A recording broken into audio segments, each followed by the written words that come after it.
கிறிஸ்தியசுக்குள் அன்பாய் அழைக்கப்பட்ட அன்புக்குரிய சகோதர சகோதரிகளே, அனைவருக்கும் ஆண்டவராய் இயேசு கிறிஸ்துவுடைய நாமத்தினாலே அன்பின் வாழ்த்துக்கள். அன்புக்குரிய சகோதர சகோதரிகளே, கடந்த கிளாஸில் நம்ம பார்த்தோம் இல்லையா, பிதா குமாரன் ஒருத்தரா ரெண்டு பேரா பார்த்தோம் இல்லையா. அதில் நம்ம தெளிவாக வசனங்களை பார்த்தோம். பிதாவாகிய தேவன் அவர் தான் எல்லாத்தையும் உண்டாக்கின கடவுள். ஆண்டவர் இயேசு கிறிஸ்து அவருடைய ஒரே பேரான குமாரன் அப்படிங்கிறது நம்ம தெளிவாக பார்த்தோம் இல்லையா. சரி, அப்படி இருக்கும் பட்சத்தில் சில வசனங்கள் இல்லை பிதாவும் குமாரனும் ஒருத்தர் தான் அப்படிங்கிற மாதிரி சில வசனங்கள் இருக்குதே என்று சொல்லி போன வாரம் நம்ம பார்த்தோம் இல்லையா, முரண்பாடான வசனங்கள். அந்த முரண்பாடான வசனங்களுடைய பொருளை தான் இப்போ நம்ம பார்க்க போகிறோம். சரிங்களா. அதில் முதல்ல பார்க்கும்போது ஆதியிலே வார்த்தை இருந்தது, அந்த வார்த்தை தேவனிடத்தில் இருந்தது, அந்த வார்த்தை தேவனாக இருந்தது. அது ஒன்று. இரண்டாவது, தேவன் மாம்சத்திலே வெளிப்பட்டார். மூன்றாவது, என்னை கண்டவன் என் பிதாவை கண்டான். நான்காவது, நானும் பிதாவும் ஒன்றாக இருக்கிறோம். ஐந்தாவது, பிதா வார்த்தை பரிசுத்தாவி மூவரும் ஒன்றாக இருக்கிறார்கள். சரிங்களா. அப்புறம் இன்னொரு முக்கியமானது பார்த்தீங்கன்னா, நானே அவர் அப்படி என்று ஒரு வார்த்தை ஒரு ஏசாயாவில் அது அப்போது அவர் இவர் தான், இவர் அவர் தான் அப்படிங்கிற மாதிரி ஒரு பொருள் கொள்கிற மாதிரி இருக்கே அப்படின்னு சொல்லி அநேக பேர் அபிப்பிராயப்படுகிறார்கள். ஸோ அதனுடைய பொருளையும் இப்போ நம்ம பார்க்கலாம். இப்போ முதல்ல நம்ம இந்த முரண்பாடான வசனங்களில் முதல்ல பார்க்குறது ஆதியிலே வார்த்தை இருந்தது, அந்த வார்த்தை தேவனிடத்தில் இருந்தது, அந்த வார்த்தை தேவனாக இருந்தது. அதுக்கு பின்னாடி வர வசனங்களுக்கு கூட உங்களுக்கு தெரியும், அந்த வார்த்தை மாம்சமாச்சுன்னு படிக்கிறோம். அப்போது இது எப்படி ஆர்குமெண்ட்டு அப்படின்னு சொல்லி கவனிக்கும்போது, ஆதியிலே வார்த்தை இருந்தது, அந்த வார்த்தை தேவனிடத்தில் இருந்தது, அதுலேயும் குழப்பம் இல்லை. இப்போ குழப்பம் எதுலன்னா, அந்த வார்த்தை தேவனாக இருந்தது அப்படிங்கிறதுல ஒரு குழப்பம். அன்புக்குரிய சகோதர சகோதரர்களே, இதில் எல்லாம் என்ன ஃபீல் பண்ணுறதுக்கு வாய்ப்பு இருக்குது, அப்போது தேவன் தான் வார்த்தையாக இருந்தார், அதாவது தேவன் தான்ங்கிறது இங்கே இயேசு கிறிஸ்து அவர் தேவனாக இருந்தார், அதுக்கப்புறம் வார்த்தையாக இந்த பூமிக்கு வந்துட்டார், அதனால தான் அந்த வார்த்தை தேவனாக இருந்தது என்று போட்டிருக்குன்னு சொல்லி நிறைய பேர் அபிப்பிராயப்படுறாங்க. சரிங்களா. ஆனால் அன்புக்குரிய சகோதர சகோதரர்களே, இந்த ஒரு வசனத்தை வைத்து கொண்டு நம்ம என்ன செய்ய முடியாது, ஒரு முடிவுக்கு வர முடியாது. இதை நம்ம புரிஞ்சுக்கிறதுக்கு சில இங்கிலீஷ் டிரான்ஸ்லேஷன்ஸ்ல எல்லாம் பார்த்தீங்கன்னா, அந்த தேவன் முதல்ல வர்ற தேவன்கிற இடத்துல பெரிய ஜி போட்டிருப்பாங்க, காட். இயேசு கிறிஸ்து வார்த்தைன்னு வர்ற இடத்துல சின்ன ஜி போட்டிருப்பாங்க. ஸோ இதெல்லாம் நம்ம ஆர்கியூமெண்ட்டில் கொண்டு வர முடியாது. இதை ஆராய்ச்சி பண்ண நிறைய ஆராய்ச்சியாளர்கள், ஏற்கனவே உங்களுக்கு கடந்த கிளாஸ்லேயே சொன்ன ஞாபகம் இருக்கு இல்லையா, திருவில்லியம் அப்படிங்கிற இந்த ஆர்சியும் ப்ராட்டஸ்டண்ட்டும் சேர்ந்து விட்ட அமால்கமேட்டட் பைபிள் இல்லையா, இந்த பைபிளில் அதுக்கு அருமையான விளக்கம் கொடுத்துருக்காங்க. அவர்களே கொடுத்த விளக்கம் தான் இது. பைபிள் சொசைட்டி ஆஃப் இந்தியா அவங்க போட்டது தான் இந்த பைபிள். உங்களுக்கு நல்லா தெரியும், நிறைய பேர் வீட்டில் கூட நீங்கள் வைத்திருக்கலாம். சரி, பாருங்கள். அதில் பாருங்கள், யோவான் நற்செய்தின்னு போட்டு முதல் வசனம் பாருங்கள். தொடக்கத்தில் வாக்கு இருந்தது, அவ்வாக்கு கடவுளோடு இருந்தது, அவ்வாக்கு கடவுளாயும் இருந்தது அப்படிங்கிற அந்த வார்த்தை இருக்கு இல்லையா, அந்த கடவுளாயும் இருந்ததுங்கிற இடத்துல ஒரு இன்ட்டு மார்க், அதாவது ஒரு சின்ன ஒரு நட்சத்திரம் மாதிரி ஒரு சின்ன ஒரு இன்ட்டு கொடுத்துருப்பாங்க அந்த பைபிளில்.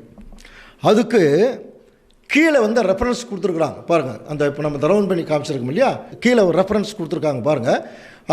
அவ்வாக்கு கடவுளாயும் இருந்தது என்னும் சொற்றொடரை அவ்வாக்கு கடவுள் தன்மை கொண்டிருந்தது எனவும் மொழிபெயர்க்கலாம். அவ்வாக்கு கடவுளாயும் இருந்தது என்னும் சொற்றொடரை அவ்வாக்கு கடவுள் தன்மை கொண்டிருந்தது என மொழிபெயர்க்கலாம் அப்படின்னு சொல்லி அவர்களே போட்டிருக்காங்க. அப்போ ஆக்சுவலாக நம்ம என்ன புரிஞ்சுக்கலாம், அவர்கள் ஒரிஜினலில் என்ன இருக்குதோ அதை தான் அவங்க டிரான்ஸ்லேட் பண்ணி போட்டிருக்காங்க.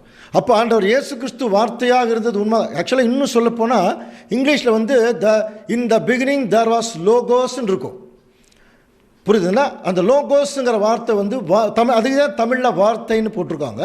லோகோஸ்னா பிரதிநிதின்னு அர்த்தம், அம்பாசிடர்னு அர்த்தம். அப்போது தொடக்கத்திலிருந்தே காண முடியாத பிதாவினுடைய, காணக்கூடாத பிதாவினுடைய பிரதிநிதியாக தான் ஆண்டவர் இயேசு கிறிஸ்து இருந்திருக்கார். பழைய ஏற்பாட்டு காலத்துலேயும் அப்படித்தான் இருந்திருக்கார். தேவனுடைய வார்த்தையாக இருந்திருக்காருன்னு என்ன அர்த்தம், அவர் என்ன சொல்கிறாரோ அப்படியே இங்கே சொல்லுவார், அவ்வளோதான். போன கிளாஸில் கூட பார்த்தோம் இல்லையா, என்னுடைய உபதேசம் என்னுடையது இல்லை, என் பிதாவோடது. அப்போ என் பிதா என்ன சொல்கிறாரோ அதை தான் நான் உங்களுக்கு சொல்ல வரேன் அப்படின்னு சொன்னார் இல்லையா? அப்போது அந்த தேவனாக இருந்ததுங்கிற ஒரு வார்த்தையை வச்சுக்கிட்டு அவர் தான் பிதாவாகிய தேவன், அவர் தான் இயேசு கிறிஸ்துன்னு என்ன பண்ணக்கூடாது, நம்ம ஆர்கியூ பண்ண முடியாது. காரணம் என்னென்னா, அந்த தேவன் என்கிற வார்த்தை ஒரு காமன் வேர்டு, ஒரு பொதுவாக சொல்லப்படுகிற ஒரு சொல். நல்லா புரிஞ்சுங்க. இது பிதாவாகிய தேவனுக்கும் சில இடங்களில் சொல்லப்பட்டிருக்கு, மொழிபெயர்க்கப்பட்டிருக்கு. ஆண்டவர் இயேசு கிறிஸ்துவுக்கும் மொழிபெயர்க்கப்பட்டிருக்கு தேவன்கிற வார்த்தை. சாத்தானுக்கும் இப்பிரபஞ்சத்தின் தேவன் படிச்சோமா இல்லையா? 2 கொரிந்தியர் 4ஆம் அதிகாரம் 4ஆம் வசனத்தில் இப்பிரபஞ்சத்தின் தேவன் எல்லாருடைய மனசையும் குருடாக்கிட்டான்.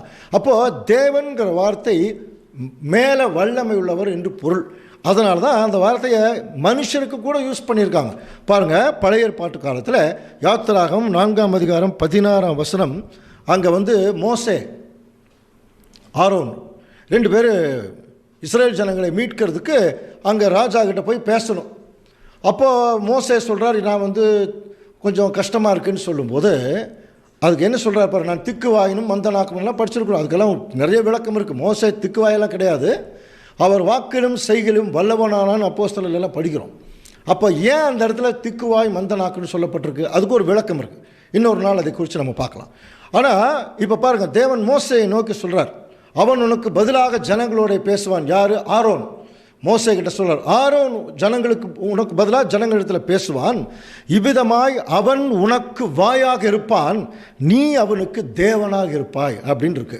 அப்போ இந்த இடத்துல தேவன் அப்படின்னு மோசேக்கு சொல்லியிருக்கு. அப்படின்னா மோசே கடவுளா?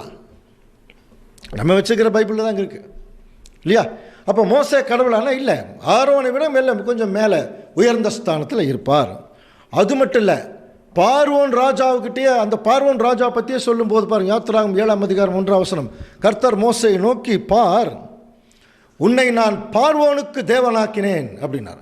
அப்போ பார்வோன் ராஜாவுக்கு மோசே தான் கடவுளா? இல்லையா? அப்போ பார்வோனை விட மோசே பராக்கிரமம் செய்கிறவராக இருந்தார். அதுதான் முக்கியமாக இந்த தேவன்கிற வார்த்தையினுடைய அர்த்தம். பாருங்கள், அதுலேயே நம்முடைய 82ஆம் சங்கீதத்தில் 6ஆம் வசனம் வாசிக்கலாம் பாருங்கள். நீங்கள் தேவர்கள் என்றும் நீங்கள் எல்லாரும் உன்னதமானவரின் மக்கள் என்றும் நான் சொல்லி இருந்தேன். நீங்கள் தேவர்கள் என்றும், தேவர்கள் அந்த வார்த்தை பாருங்கள், நீங்கள் தேவர்கள் என்றும் நீங்கள் எல்லாம் உன்னதமானவருடைய மக்கள் என்றும் நான் சொல்லி இருந்தேன். இதுவும் இயேசு கிறிஸ்து பேசினது தான். இங்கிலீஷில் எப்படி தெரியுமா இருக்கு? I have said you are gods அப்படின்னு சொல்லியிருக்கு. அப்போ நம்மளை தான் சொல்லியிருக்கு. அப்போ நம்மளாம் கடவுளா?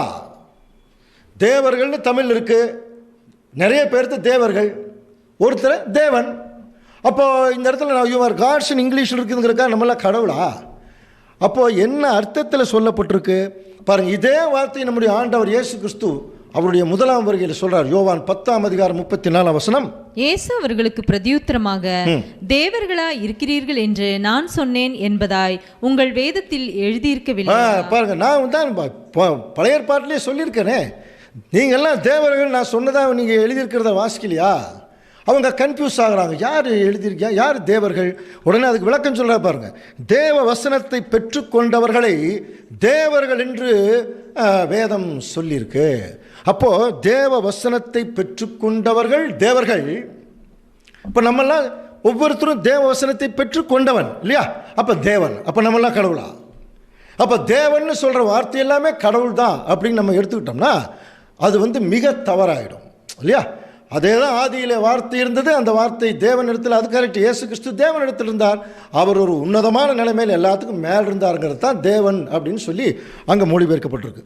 அப்படியே இயேசு கிறிஸ்துவை தேவன் என்று சொல்லும் பொழுது அது பாருங்கள், அந்த கம்பேரிஷன் சங்கீதத்தில் சொன்னதை எபிரேயருக்கு பவுல் எழுதுறார் பாருங்க. எபிரேயர் 1ஆம் அதிகாரம் 8ஆம் வசனம், குமாரனை நோக்கி. கவனிங்க, இப்போ யாரை பார்த்து பேசிட்டு இருக்கார்? குமாரனை நோக்கி, தேவனே உம்முடைய சிங்காசனம் என்றென்றைக்கும் உள்ளது, உம்முடைய ராஜ்யத்தின் செங்கோல் நீதியுள்ள செங்கோலாய் இருக்கிறது. இந்த வசனம் யாரை பார்த்து பேசப்பட்டு இருக்கிறது கவனிக்கிறீங்களா? குமாரனை நோக்கி, இயேசு கிறிஸ்துவை பார்த்து. இயேசு கிறிஸ்துவை பார்த்து அட்ரஸ் பண்ணுறார் தாவீது, தேவனே அப்படிங்கிறார். நல்லா புரிஞ்சுக்கலாம். இப்போ தேவனேங்கிறது யார்கிட்ட சொல்கிறார்? இயேசு கிறிஸ்துவை பார்த்து. குமாரனை நோக்கி, தேவனே உம்முடைய சிங்காசனம் என்றென்றைக்கும் உள்ளது, உம்முடைய ராஜ்யத்தின் செங்கோல் நீதியுள்ள செங்கோலாக இருக்குது, நீர் நீதியை விரும்பி அக்கிரமத்தை வெறுத்திருக்கிறீர், ஆதலால் தேவனே, அது இயேசு கிறிஸ்துவை பார்த்து தான், ஆதலால் தேவனே உம்முடைய தேவன், நீங்களே ஒரு தேவனாக இருக்கீங்க, உம்முடைய தேவன் உம்மை ஆனந்த தைலத்தினாலே அபிஷேகம் பண்ணினார். சரிங்களா? அப்போ இயேசு கிறிஸ்து ஒரு தேவன் தான், அவருக்கு மேலே இன்னொரு தேவன் இருக்கார், அவர் தாங்க பிதாவாகிய தேவன். அதுதான் அங்கே கிளியராக சொல்லப்பட்டிருக்கு. ஆதலால் தேவனே உம்முடைய தேவன் உம்மை ஆனந்த தைலத்தினாலே அபிஷேகம் பண்ணினார்.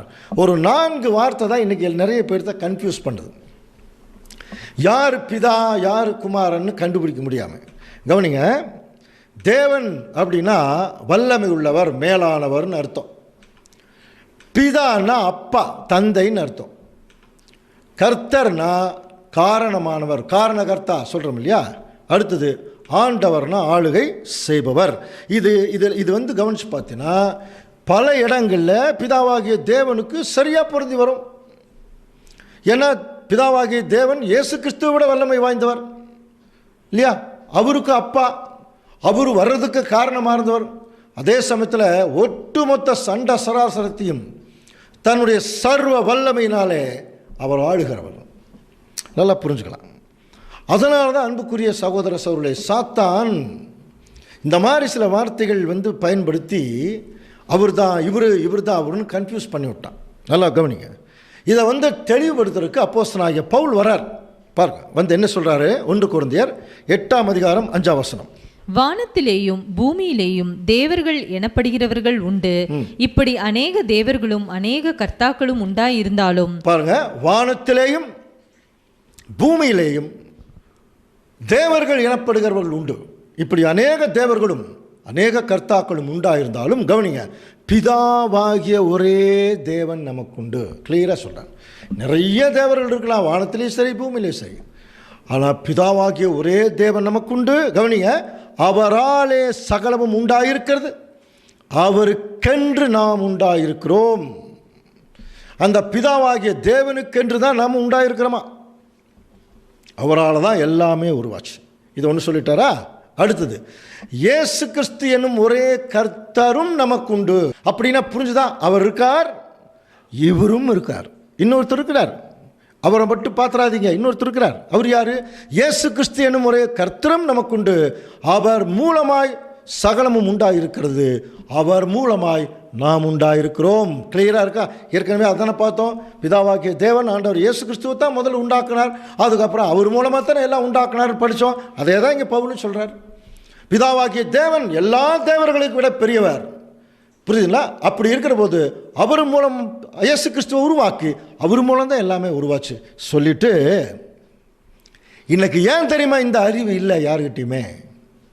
அவரே அப்பவே விட்னஸ் பண்ணிட்டார். 1 கொரிந்தியர் 8ஆம் அதிகாரம் 7ஆம் வசனம் பாருங்க. ஆகிலும் இந்த அறிவு எல்லாரிடத்திலும் இல்லை. பார்த்தீங்களா? ஆகிலும் இந்த அறிவு எல்லாரிடத்திலும் இல்லை சொல்லிட்டார். அதனால தான் இன்னைக்கு 99% கிறிஸ்டியன் ஜனங்களுக்கு அது தெரியல. இந்த அறிவே இல்லை. பிதா வேற, குமாரன் வேற, இந்த அறிவே இல்லாமல் போச்சு. நல்லா புரிஞ்சுக்கலாம். நாமோ இதை ஆராய்ந்து பார்க்கக்கூடிய தேவனுடைய இதுதாங்க வெளிச்சம். வேதாகமத்தின் வெளிச்சங்கள்ங்கிறது இதுதான். நாங்களும் ஒரு காலத்தில் இந்த மாதிரி ஒரு தவறான திருத்துவ போதனையில் தான் இருந்தோம். நிறையா பேசணும், நிறையா கற்றுக்கொண்டோம், எல்லாம் இருந்தது. ஆனால் ஒரு சில குறிப்பிட்ட காலங்களில் வேத வசனங்களை படிக்கும்போது நிறைய சந்தேகங்கள் எழும்பும்போது ஏற்பட்ட ஒரு குழப்பம்.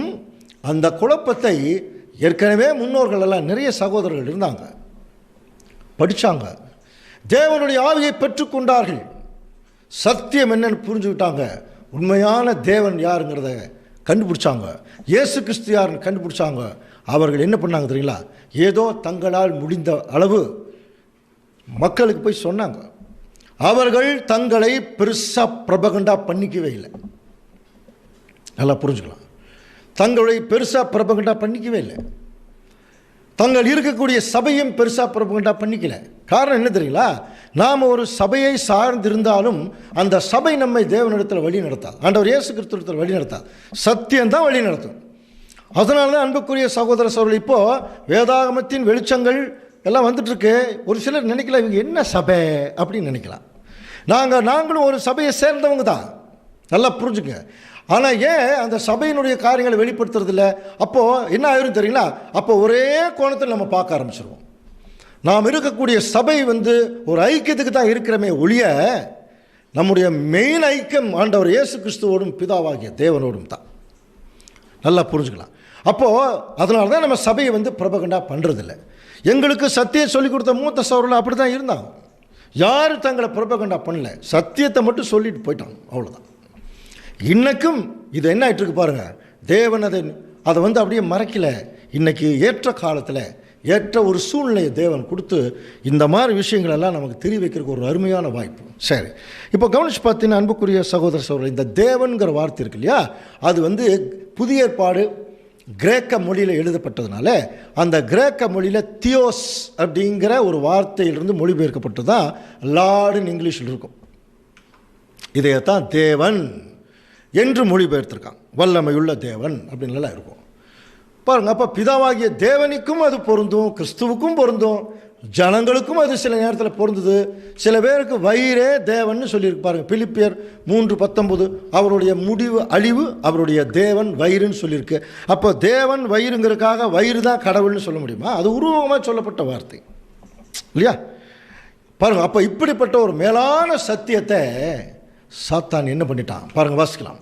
2 கொரிந்தியர் 4:4 தேவனுடைய சாயலாய் இருக்கிற கிறிஸ்துவின் மகிமையான சுவிசேஷத்தின் ஒளி அவ்விசுவாசிகளாகிய அவர்களுக்கு பிரகாசமாய் இராதபடிக்கு இப்பிரபஞ்சத்தின் தேவனானவன் அவர்களுடைய மனதை குருடாக்கினான். எவ்வளவு கிளியரா சொல்லியிருக்காரு பவுல். தேவனுடைய சாயலாய் இருக்கிற கிறிஸ்துவின். அப்ப ஆண்டவர் இயேசு கிறிஸ்து என்னவா இருக்காரா? தேவனுடைய சாயலா. இது யாருங்க பவுலுக்கு வெளிப்படுத்துறது? இந்த சத்தியத்தை கிறிஸ்து தாங்க கூப்பிட்டார். இயேசு கிறிஸ்து தான் கூப்பிட்டார். நீ துன்பப்படுத்துகிற இயேசு நானே. இன்னொரு விசேஷம் தெரியுமா? அதாவது இயேசு கிறிஸ்து பவுலை கூப்பிடுறதுக்கு முன்னாடியே இந்த பிதாவாகிய தேவனை தாங்க வணங்கிட்டு இருந்தாரு. அவர் பேரில் வைராக்கியம் உள்ளவராக இருந்தார். அவருடைய நியாயப்பிரமாணங்களை கற்றுத்தெரிந்தவராக இருந்தார். அந்த ஒரு வெறி யாரும் தேவனுடைய ஸ்தானத்துக்கும் அவருடைய விஷயத்துக்கு வந்துடக்கூடாது. புதுசாக யாரோ வந்திருக்காங்க கிறிஸ்தவர்கள் அடி அப்படின்னார் அந்த வைராக்கியத்தில். அதுக்கப்புறம் ஆண்டவர் இயேசு கிறிஸ்து கூப்பிட்டு தேவனுடைய தரிசனங்களையும் திட்டங்களையும் அவருக்கு காட்டும்போது ஆண்டவர் இயேசு கிறிஸ்துவை பற்றி மிக உயர்ந்த நிலைமைக்குள்ளே போயிட்டாங்க. எப்படியாவது நான் கிறிஸ்துவோட போயிடணுங்க அப்படியே ஏங்குறார். எந்த அளவுக்கு வெறுத்தாரோ அந்த அளவுக்கு ஆண்டவர் இயேசு கிறிஸ்துவை இல்லை. இன்னொரு விசேஷம் என்ன தெரியுங்களா? அதாவது இயேசு கிறிஸ்து அவருக்கு அறிமுகமாகிறதுக்கு முன்னாடி பிதாவாகிய தேவனை அவர் நேசித்தது, அவர் மேலே மதிப்பு வச்சிருந்ததை விட இயேசு கிறிஸ்து தெரிஞ்சதுக்கப்புறம் பிதாவாகிய தேவன் மேலே அவர் காட்டின அன்பு மிகப்பெரியது. ஏன்னா கிறிஸ்து மட்டும்தாங்க பிதாவாகிய தேவனை சரியாக சொல்ல முடியும். அவருடைய ஆழங்கள் அன்பை பற்றி தெளிவாக சொல்ல முடியும். அதை பவுலுக்கு தெளிவாக விளக்கி சொன்னார். ஆனால் பரிதாபம் பாருங்க, பவுல் என்ன எழுதுகிறார்? தேவனுடைய சாயலாக இருக்கிற கிறிஸ்துவின் மகிமையான சுவிசேஷத்தின் ஒளி அவிசுவாசிகளாகி அவர்களுக்கு பிரகாசமாகிறாதபடி இப்பிரபஞ்சத்தின் தேவனானவன் அவருடைய மனதை குருடாக்கினான். எல்லாருடைய மனதை குருடாக்கிட்டான். அன்புக்குரிய சகோதர சகோதரர்களே, அதனால தான் இன்னைக்கு எல்லாரும் டாக்டராகவும் இன்ஜினியராகவும் ஆகிறாங்க, படிப்பாளி ஆகிறாங்க. பிளைண்ட்னஸ் கொண்டு வந்துடும். நீங்கள் என்ன படித்தாலும் உங்களுக்கு விளங்காது. அதனால தான் ஆண்டவர் ஒரு ஜெபம் பண்ணார் பார்த்தீங்களா? இவைகள் எல்லாம் ஞானிகளுக்கும் கல்விமான்களுக்கும் மறைத்து பாலகருக்கு வெளிப்படுத்தினபடியால் ஸ்தோத்திரம். அப்போது இப்படிப்பட்ட உண்மையான சத்தியங்களெல்லாம் பெரிய பெரிய போதகர்களுக்கே தேவன் வெளிப்படுத்தலைங்க. இன்றைக்கி ஏதோ சாதாரணமான தேவனுடைய பிள்ளைகளுக்கு வெளிப்படுத்தியிருக்கிறாருங்க போது எவ்வளோ ஒரு நன்றியோடு இருக்கணும் நம்ம தேவனுக்கும் ஆண்டவர் இயேசு கிறிஸ்துவுக்கும். ஓகே, இப்போ அடுத்தது பார்த்தீங்கன்னா 2வது ரூபகாரம். நல்லா புரிஞ்சுதுங்களா? அப்போ தேவன் வர்ற இடமெல்லாமே பிதாவாகிய தேவன் தான் குறிக்கும். நம்ம இருக்க வேண்டிய அவசியம் இல்லை. ஆதியிலே வார்த்தை இருந்தது, இயேசு கிறிஸ்து தான் அந்த வார்த்தை, அதில் எந்த மாற்றம் இல்லை. அவர் ஒரு உயர்ந்த ஸ்தானத்தில் இருந்தார். அவர் கடவுள் நாங்கள் சொல்லப்படவே இல்லை. நல்லா புரிஞ்சுக்கலாம். அடுத்தது தேவன் மாம்சத்திலே வெளிப்பட்டார். இங்கிலீஷ்லேயே அப்படித்தான் காட் வாஸ் மேனிஃபெஸ்டட் இன் ஃப்ளஷ்ன்னு இருக்கும். ஸோ அன்புக்குரிய சகோதர சகோதரிகளே, இந்த வசனத்தை வச்சுக்கிட்டு என்ன பண்ணுறாங்க? ஓ, கடவுள் தான் மாம்சத்தில் வந்துட்டார், கடவுள் தான் மாம்சத்தில் வந்துட்டார். நம்ம ஏற்கனவே நிறையா பார்த்துட்டோம். ஒருவராய் சேரக்கூடாத ஒளியில் வாசம் பண்ணுகிறவரும் மனிதரில் ஒருவரும் கண்டிராதவரும் காணக்கூடாதவருமா இருக்கார். அவர் எப்படி மாம்சத்தில் வர முடியும் இல்லையா? இந்த வசனத்தை கொஞ்சம் கவனிக்கணும். சின்ன விளக்கம் சொல்லிடலாம். என்னென்னா தேவன் அப்படிங்கிற இடமெல்லாம் தியோஸ் அப்படிங்கிறது தான். தியோஸ்னாலே வல்லமை உள்ளவர்னு அர்த்தம். அப்போது அவர் வல்லமை உள்ளவர் மாம்சத்தில் வெளிப்பட்டார்னு சொல்கிறது தான் சரி. இல்லை, இன்னும் கொஞ்சம் இன்டீரியர் இதனுடைய விளக்கம் உள்ள போய் பார்க்கணும்போது 1 தீமோத்தேயு 3:16 கவனிச்சு பாருங்க, வாசிக்கலாம். அன்றியும் தேவ பக்திக்குரிய ரகசியமானது யாவரும் ஒப்புக்கொள்கிறபடியே மகா மேன்மையுள்ளது.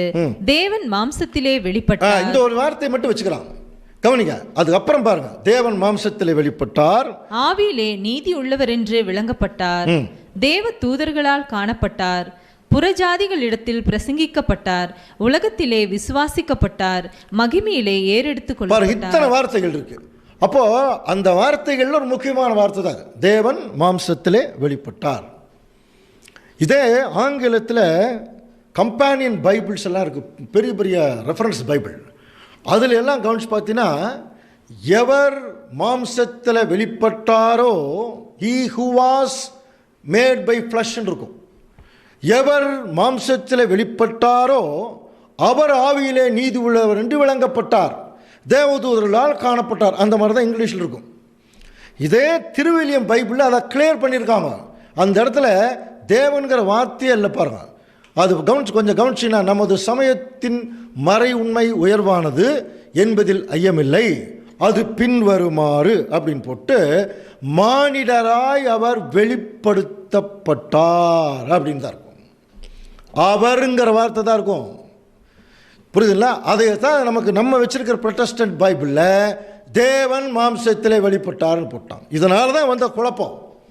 நிறைய பேர் இதில் தான் குழப்பறாங்க. இது அவங்களே டிரான்ஸ்லேட் பண்ண பைபிள் அங்கே தெளிவாக இருக்குது, அவர் மாம்சத்திலே வெளிப்பட்டார்னு தான் இருக்குது. he who was made by flesh தான் இருக்கும் ஆங்கில பைபிளில். சில பைபிளில் மட்டும்தான், அது கிங் ஜேம்ஸ் வெர்ஷன் சொல்லக்கூடிய பைபிளில் மட்டும்தான் பார்த்தீங்கன்னா அது அந்த God was manifested in flesh இருக்கும், மேட் பை ஃப்ளஷ்னால வரும். ஸோ கவனிக்கலாம். அப்போ இந்த இடத்துல அந்த காடுங்கிற வார்த்தையை தியோஸுங்கிற வார்த்தையிலிருந்து தேவன் மொழிபெயர்த்ததுனால வந்த ஒரு பிரச்சனை தான் அது. சரி, இப்போ ஒரு கேள்வி நீங்கள் கேட்கலாம், இதெல்லாம் உங்களுக்கு இங்கிலீஷ் படிக்கிறீங்கிறீங்க, க்ரீக் படிக்கிறீங்கிறீங்க, இதெல்லாம் தெரியாதவங்க என்ன பண்ணுவாங்க? அதுக்கு தாங்க இந்த கிளாஸு. தெரியாதவர்கள் தெரிந்து கொள்றதுக்கு தான் கிளாஸு. ஒருவன் இதை விளக்கி சொல்லாவிட்டால் எனக்கு எப்படி தெரியும்? பிலிப்பு கந்தாக மந்திரி அந்த ஒரு நிகழ்ச்சி படிச்சிருக்கீங்களா அப்போஸ்தலரில்? அந்த கந்தாக நாட்டு மந்திரி ஏசாயா தீர்க்க தரிசன புஸ்தகத்தை படிச்சுட்டு போகிறார் ரதத்தில். திடீர்னு பிலிப்பு போய் பக்கத்தில் சேர்ந்துக்கிட்டு இது என்னன்னு கேட்குறார். அப்போ அவர் என்ன சொன்னார்? அந்த மந்திரி, ஒருவர் எனக்கு விளக்கி சொல்லலை எப்படி தெரியும் கேட்டார் இல்லையா? அப்போ பைபிள் அப்படித்தாங்க, விளக்க ஒருத்தர் கட்டாயமே வேணும் இல்லையா? ஆனால் ஒன்று, அப்படி ஒரு வாய்ப்பு கிடைக்கும் போது உட்காந்து கேட்டணும். நிறைய பேருக்கு அது விருப்பமே இல்லையா? அதிகமாக பாட்டு பாடுறது, நிறைய பாட்டு பாடுறது, கை தட்டுறது, இதில் தான் அதிகமாக கவனம் செலுத்தார்களே ஒழிய தேவனுடைய வார்த்தைகளை கொஞ்சம் டைம் எடுத்து கேட்கணும் அப்படிங்கிற ஒரு ஐடியா ஜனங்களுக்கு இல்லை. நல்லா புரிஞ்சுக்கலாம் அன்புக்குரிய சகோதர சகோதரிகளே. இந்த சத்தியத்தை பொறுத்த வரைக்கும் விளங்குறவங்களுக்கு தான் விளங்கும். ஆண்டவர் இயேசு கிறிஸ்து நமக்கு விளக்கிறதுக்கு ரெடியாக இருக்கார். நம்ம ஜஸ்ட் கேட்டோம்னா போதும். அன்புக்குரிய சகோதர சகோதரர்கள் கவனிக்கலாம். அப்போ இந்த இடத்துல அந்த தியோஸ்ங்கிற வார்த்தை தான் தேவன் மொழிபெயர்த்திருக்காங்க. அதனால் இது கடவுள்னு சொல்ல வேண்டிய அவசியமே இல்லை. அடுத்தது, என்னை கண்டவன் என் பிதாவை கண்டான். இதில் ரொம்ப முக்கியமான விஷயம், இயேசு கிறிஸ்து தான் பிதா, அப்படி தான் இப்போ எல்லாம் சொல்கிறாங்க. சரி, அப்போ ஒரு சீசன் கேட்குறார், பிதாவை எங்களுக்கு காண்பியும். சரிங்களா? இப்போ இவர் தானே பிதா, இவர் என்ன சொல்லணும்? கரெக்டாக சொல்லுங்க பார்க்கலாம். இப்போ இவர் தான் பிதா. ஒருத்தர் கேட்குறாங்க, பிதாவை எங்களுக்கு காண்பியும். இப்போ என்ன சொல்லணும்? ஏப்பா, நான் தான் எத்தனை முறை சொல்லியிருக்கேன், நான் தான்ப்பா பிதா, அப்படி தானே சொல்லணும். அது என்ன, என்னை கண்டவன் என் பிதாவை கண்டான்? இவங்க என்ன கேள்வி கேட்டாங்க? முதல்ல பிதாவை காண்பியும். ஏன் காண்பிக்க சொல்கிறாங்க? ஆண்டவர் இயேசு கிறிஸ்து என்ன சொன்னார்? என் பிதா பரலோகத்தில் இருக்கிறார், அவர் தான் என்னை அனுப்பினார், அவர் அங்கிருந்தெல்லாம் வர முடியாது. அவர் தெளிவாக சொல்லிட்டு இருக்கார், பிதா மேல் இருக்கார். இவங்க கேட்குறாங்க காண்பியும். எப்படி காண்பிக்கிறது? அப்போ பிதாவை இவங்க பார்க்கணும், அதே சமயத்தில் பார்க்க முடியாது. அதுக்கு தான் ஆண்டவர் என்ன சொல்கிறார்? என்னை பார்த்து இல்லை, எங்கள் அப்பா இப்படி தான் இருப்பார், பார்த்துக்கோ. இதையே தாங்க சொன்னார், என்னை கண்டவன் என் பிதாவை கண்டான். ரொம்ப சிம்பிளாக நானே பிதான்னு சொல்லிட்டு போயிருக்கலாம் இல்லையா? அவர் பிதா அல்ல, அவர் வந்து பிதாவுடைய தற்சரூபம்னு தானே படிக்கிறோம். பாருங்க பிலிப்பு என்ன கேட்குறார், பிலிப்பே இவ்வளவு காலம் நான் உன்னுடனே இருந்தும் என்னை அறியவில்லையா? அப்படி சொல்லிட்டு தான் கேட்குறேன். அப்படி என்னை அறியவில்லையானா நான் தான் பிதான்னு சொல்கிறேன். என்னை கண்டவன் என் பிதாவை கண்டான். அப்படி இருக்க பிதாவை எங்களுக்கு காண்பின்னு எப்படி சொல்லுகிறான்? ஏப்பா கேட்குறேன், அவர் தான் பார்க்க முடியாதுல்ல. அப்போ நான் வந்திருக்கேன்ல, நான் எங்கள் அப்பா மாதிரி தான் இருக்கேன். என்னை பார்த்தீங்கன்னா எங்கள் அப்பா பார்த்த மாதிரி. இன்னும் சொல்லப்போனால் பிதாவாகிய தேவனே பூமியில் இறங்கினா எப்படி இருக்குமோ அதே மாதிரி தான் ஆண்டவர் இயேசு கிறிஸ்து இந்த பூமியில் இருந்தார். காரணம் என்ன? தெளிவாக பவுல் அதுக்கு விளக்கிறார் பாருங்க. கொலோசியர் 1:15 அவர் அதரிசனமான தேவனுடைய தற்சரூபமும், அவர் அதரிசனமான, அண்டர்லைன் பண்ணுங்க, தரிசனம்னா பார்க்கறது, அதரிசனமான பார்க்க முடியாத, அப்போ காணவே முடியாத கடவுளுடைய தன்மையின் சொரூபமாக தான் இயேசு கிறிஸ்து இந்த பூமியில் வந்தார். அவர்கிட்ட போய் பிதாவை காண்பின்னு கேட்குறது எப்படி இருக்கும்? அதுக்கு தெளிவாக சொல்லிட்டார், என்னை கண்டவன் பிதாவை கண்டானா என்ன அர்த்தம்? பின்னாடி ஒரு வசனம் படிச்சோம் இல்லையா, தேவனை ஒருவனும் ஒரு போதும் கண்டதில்லைனார். புரியுதுங்களா? தேவனை ஒருவனும் ஒரு போதும் கண்டதில்லை. யோவான் 1:18 மறுபடியும் பாருங்க, தேவனை ஒருவனும் ஒரு காலம் கண்டதில்லை, பிதாவின் மடியில் இருக்கிற ஒரே பேரான குமாரனே அவரை வெளிப்படுத்தினார். இப்போ இயேசு கிறிஸ்து வந்து நிற்கிறார். அவர் என்ன சொல்றாருன்னா, நான் எங்கள் அப்பாவை வெளிப்படுறதுக்கு தான் வந்திருக்கேன். எங்கள் அப்பா என்னைய மாதிரி தான் இருப்பார். இன்னும் சொல்ல போனால் அவர் மாதிரியே நான் இருக்கேன். அதனால் நீங்கள் பிதாவை வந்து காட்டுங்கன்னு சொல்கிறதுக்கு அர்த்தமே இல்லை. என்னை பார்த்துட்டீங்களே, எங்கள் அப்பா இப்படி தான் இருப்பார். நம்மளே சொல்கிறோம் இல்லையா, அந்த பையன் பாருங்கள் அவங்க அப்பா மாதிரி இருக்கான், சொல்கிறோமா இல்லையா, அவங்க அப்பா மாதிரி இருக்கான். அப்போ இயேசு கிறிஸ்து அப்படி தான் இருப்பார். ஏன்னா பிதாவாகிய தேவனுக்குள்ள இருந்தாலும் கிறிஸ்து வெளியே வந்திருக்கார். அப்போ அவர் மாதிரி தான் இருப்பார் இல்லையா? அப்போ பிதாவாகிய தேவன் வந்து தன்னுடைய குமாரனை எப்படி படைச்சிருக்காரு தெரியுங்களா?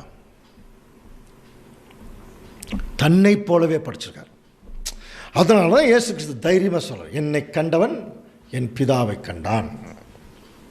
இதில் இன்னொரு நகைச்சுவைக்குரிய ஒரு விஷயம் கூட இருக்கு, அன்புக்குரிய சகோதர சகோதரி. இப்போ இயேசு கிறிஸ்து தேவனுடைய தன்மையின் சொரூபம் அவர் மாதிரியே இருக்கார். பிதாவை காட்டுங்கன்னு சொன்னோன்னா அவர் என்ன சொல்றார், என்னை கண்டவன் பிதாவை கண்டான். இப்போ நம்ம இயேசு கிறிஸ்து நமக்கு தலை, ஏற்கனவே படித்தோம் இல்லையா, சபையாகிய சரீரத்துக்கு அவர் தான் தலை. ஒருத்தர் வந்து நீங்கள் யாருங்க, நாங்கள் கிறிஸ்டியனுங்க அப்படின்னு சொல்கிறோம். அப்படியா, உங்களை யார் வழி நடத்துது? எங்களை ஆண்டவர் இயேசு கிறிஸ்து தாங்க வழி நடத்துகிறாரு, அவர் கொஞ்சம் காட்டுங்க அப்படின்னா நம்ம என்ன சொல்லணும்? என்னை கண்டவன் கிறிஸ்துவை கண்டான்னு சொல்லணும். சொல்ல முடியுதா? நம்ம என்ன சொல்லுவோம் தெரியுமா? என்னை பார்த்துட்டீங்களா, இனி அவரை பார்க்கறதுக்கு வாய்ப்பே இல்லை. அப்படி தான் சொல்கிற மாதிரி தான் நம்முடைய நிலைமை இருக்குது. தைரியமாக சொல்லணும், என்னை பார்த்துட்டீங்களா, என்னுடைய கிறிஸ்து இப்படி தாங்க இருப்பார். அப்போ நம்ம எப்படி நடக்கணும்? அவர் மாதிரியே நடக்கணும். பவுல் எவ்வளோ தைரியமாக சொன்னார் பாருங்க, நான் கிறிஸ்துவை பின்பற்றுகிற போல நீங்கள் என்ன ஃபாலோ பண்ணுங்க. அதுக்கு ஒரு தைரியம் வேணும். அந்த தைரியம் பவுலுக்கு இருந்தது. அவர் நடந்தார் கிறிஸ்து பின்னாடி. அதனால தான் தைரியமாக சொல்கிறார், நானும் பிதாவும் ஒன்றாயிருக்கிறோம். இந்த வசனத்தாங்க நிறைய பேர் நல்லா பிடிச்சுக்குவாங்க. பார்த்தீங்களா, நானும் பிதாவும் ஒன்றாயிருக்கிறோம். பார்த்தீங்களா, ஒருத்தர் அவர் ரெண்டு பேர் ஒருத்தர் தானே. அப்புறம் அவரே சொல்லியிருக்கார், நானும் பிதாவும் ஒன்றாயிருக்கிறோம். அந்த வார்த்தையை கொஞ்சம் நல்லா கவனிங்க, உற்று கவனிக்கிறீங்களா? நானும் பிதாவும் ஒருவராக இருக்கிறோம் அப்படின்னு இருக்கா, ஒன்றாக இருக்கிறோம் இருக்கா? ஒருவராக இருக்கிறோம்னா தான் நீங்கள் சொல்கிறது கரெக்டு, ஒரே ஆள். இங்கே அவர் அப்படி சொல்லலை, நானும் பிதாவும் ரெண்டு பேர் இருக்கிறோம், ரெண்டு பேரும் ஒன்றா இருக்கோன்னார். புரியுதுங்களா? ஒரே ஆள்னு சொல்லலை, ஒன்றா இருக்கோம்னு சொன்னார். இப்போ இதுக்கு விளக்கம் நம்ம ஆண்டவர்கிட்டயே கேட்டுருமே, ஆண்டவர் எங்களுக்கு இன்னும் புரியல, இன்னும் நீங்கள் ரெண்டு பேரும் ஒரே ஆள் மாதிரி தான் எங்களுக்கு தெரியுது, விளக்கம் சொல்லுங்க அப்படின்னு ஆண்டவர்கிட்ட கேட்கும்போது, ஆண்டவர் வந்து தான் மரணம் அடைவதற்கு முன்பாக தன்னுடைய சீசர்களை எல்லாம் சுத்தியில் நிற்க வச்சு ஒரு தகப்பன் தன்னுடைய பிள்ளைகளுக்கு சொல்கிற மாதிரி அருமையான கவுன்சிலிங் கொடுக்குறார். யோவான் 13ஆம் அதிகாரம் 1 கழுவிலிருந்து ஸ்டார்ட் ஆகும். கவுன்சிலிங் எல்லாம் கொடுத்து முடிச்சாச்சு. தயவு செய்து இன்னும் வந்து யோவான் சுவிசேஷம் ஃபுல்லாக படிங்க அன்புக்குரிய சகோதர சகோதரி. ஆண்டவர் இயேசு கிறிஸ்து பற்றின தெளிவான விஷயம் நமக்கு புலப்படும். கொஞ்சம் நிதானமாக படிக்கணும், கடகடன்னு அவசரமாக படிக்கூடாது, சரிங்களா? ஓகே. இப்போது கவுன்சிலிங் எல்லாம் கொடுத்து முடித்ததுக்கப்புறம் தன்னுடைய சீசர்களை சுற்றில் நிற்க வச்சுட்டு அந்த சீசர்களுக்காக கடைசியாக ஒரு ஜெபம் தன்னுடைய பிதாவை நோக்கி பண்ணுறார். அதைத்தான் நம்ம அப்படியே பார்த்தோம் போன கிளாஸ்லேயே. யோவான் 17:1 படிச்சுன்னா அவர் தன் கண்களை வானத்துக்கு ஏறெடுத்து பிதாவேன்னு ஆரம்பித்து 3ஆம் வசனம் படித்தோம் இல்லையா? ஒன்றான மெய் தேவனாகிய உம்மையும் நீர் அனுப்பின என்னையும் அறிவதே நித்திய ஜீவன் அப்படி நல்லா பேசிட்டு இப்போ யோவான் 17:11 வாசிக்கலாம். நான் இனி உலகத்தில் இரேன், இவர்கள் உலகத்தில் இருக்கிறார்கள், நான் உம்மிடத்திற்கு வருகிறேன். பரிசுத்த பிதாவே, நீர் எனக்கு தந்தவர்கள் நம்மை போல ஒன்றாய் இருக்கும். பாருங்க, தேவனிடத்துல ஜெபம் பண்றார். நீர் எனக்கு தந்தவர்கள் நம்மை போல ஒன்றாய் இருக்கும்படி நீர் அவர்களை உம்முடைய நாமத்தினாலே காத்துக்கொள்ளும் சொல்றாரு. நான் உங்ககிட்ட வந்துருவாப்பா, நம்மள மாதிரியே இவங்க ஒன்றா இருக்கணும், அதனால் அவங்களை நீங்கள் பார்த்துக்குங்க. அடுத்தது, நீர் என்னை உலகத்திலே அனுப்புனது போல நானும் அவர்களை உலகத்துக்குள்ளே அனுப்புகிறேன். எப்படி சொல்கிறார் பாருங்க, நீர் என்னை உலகத்துக்குள்ளே அனுப்புனது போல நான் அவர்களை அனுப்புகிறேன். அப்போ தேவன் கிறிஸ்து அனுப்புகிறார். 2 பேர் ஒருத்தரா இல்லை, அதே மாதிரி தான் கிறிஸ்து நம்மளை அனுப்புகிறார். அப்போ நம்மள ஒரே ஆளா? நல்லா புரிஞ்சுக்கலாம். அப்புறம் 17:21 பாருங்க, வாசிக்கலாம். அவர்கள் எல்லாரும் ஒன்றாய் இருக்கவும் பிதாவே, நீர் என்னை அனுப்பினதை உலகம் விசுவாசிக்கிறதற்காக நீர் என்னிலேயும் கவனிங்க, நீர் என்னிலேயும் நான் உம்மிலேயும் இருக்கிறது போல அவர்கள் எல்லாரும் நம்மிலே ஒன்றாயிருக்க வேண்டிக் கொள்கிறேன் சொல்றார் பாருங்க. நீங்க என்னிலேயும் நான் உங்களிலேயும் உங்களுக்குள்ள இருக்கிற மாதிரி அவர்கள் எல்லாரும் நமக்குள்ள ஒன்றா இருக்கணும். அப்போ நீங்க, நான், அவங்க எல்லாரும் ஒன்றா இருக்கணும்னா ஒரே ஆள் நிறுத்தமா? கவனிங்க, ஒரே ஆள் நிறுத்தமா? அடுத்த வசனம் பாருங்க, நாம் ஒன்றாக இருக்கிறது போல அவர்களும் ஒன்றாக இருக்கும்படி. அப்போ பிதாவாகிய தேவனும் கிறிஸ்து ஒன்றா இருக்காங்கன்னு என்ன அர்த்தம்? ஒரே ஆள் நிறுத்தமா? ஒற்றுமையாக இருக்கிறாங்க, சிந்தையில், செயலில், எல்லாத்துலேயும் ஒற்றுமையாக இருக்கிறாங்க. அதே மாதிரி தாங்க நாமளும் இருக்கணும். அதைத்தான் சொல்கிறார், நாம் ஒன்றாக இருக்கிறது போல அவர்களும் ஒன்றாக இருக்கும்படி நீர் எனக்கு தந்து அவர்களுக்கு மகிமை கொடுத்தேன். அன்புக்குரிய சகோதர சொல்லே, ஒன்றா இருக்கிறதுக்கு மீனிங் ஆண்டவர் இயேசு கிறிஸ்து சொல்கிறார். எக்ஸ்ட்ரீமான மீனிங் பாருங்கள். யோவான் 17:23 சொல்லிட்டார், ஒருமைப்பாட்டில் அவர்கள் தேறினவர்களாக இருக்கும்படினார். அப்போ இந்த தேவனுடைய பிரதான திட்டத்தில் தேவன் என்ன நினைக்கிறாரோ அதை அப்படியே இயேசு கிறிஸ்து செய்கிறார். இயேசு கிறிஸ்து என்ன சொல்கிறாரோ அப்படியே சபை செய்யுது. அதுதாங்க ஒற்றுமை. அந்த ஒன்றா இருக்கிறவங்கிறத கிறிஸ்து எப்படி வெளிப்படுத்தினார்? எனக்குன்னு எந்த ஆசை இல்லை, என் சித்தத்தை நிறைவேற்றுறதுக்கு நான் வரல, என் பிதாவின் சித்தத்தை நிறைவேற்றுறதுக்கு தான் வந்தேன்னார். என்னுடைய உபதேசம், என்னுடைய இதில் அவர்கிட்ட என்ன கேட்டனோ அதை தான் உங்களுக்கு வந்து சொல்கிறேன்னார். அப்போ பிதாவாகிய தேவனும் கிறிஸ்துவும் சிந்தையிலையும் செயலையும் ஒன்றா இருக்காங்க. நம்மளும் அப்படித்தாங்க சொல்கிறார், நீங்கள் ஒன்றா இருங்க. அந்த ஒன்றா இருங்கிறத என்ன பண்ணிட்டாங்கன்னா ஒரே ஆள்னு முடிவு பண்ணிட்டாங்க.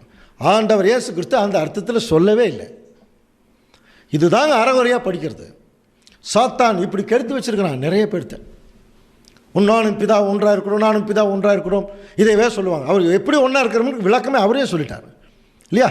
அப்போ அன்புக்குரிய சகோதரர் சொல்லி இதெல்லாம் கடைசி காலத்தில் தான் தேவன் அவர் வெளிப்படுத்துகிறார். அடுத்தது பாருங்கள், இந்த வசனம் தான் கொஞ்சம் கவனிக்கணும். 1 யோவான் 5:7 பரலோகத்தில் சாட்சி இடுகிறவர்கள் 3 பிதா, வார்த்தை, பரிசுத்த ஆவி என்பவர்களே, இம்மூவரும் ஒன்றாய் இருக்கிறார்கள். அடுத்தது பூலோகத்திலே அப்படின்னு போட்டிருக்கோம். நீங்கள் அந்த வசனத்தை உற்று கவனிச்சின்னா அந்த வசனம் மட்டும் பிராக்கெட்டில் போட்டிருக்கும். புரியுதா? சில பேர் சொல்லுவாங்க அது முக்கியங்கிறது பிராக்கெட்டில் போட மாட்டாங்க, முக்கியமாக்குறது அச்செழுத்தில் போடுவாங்க.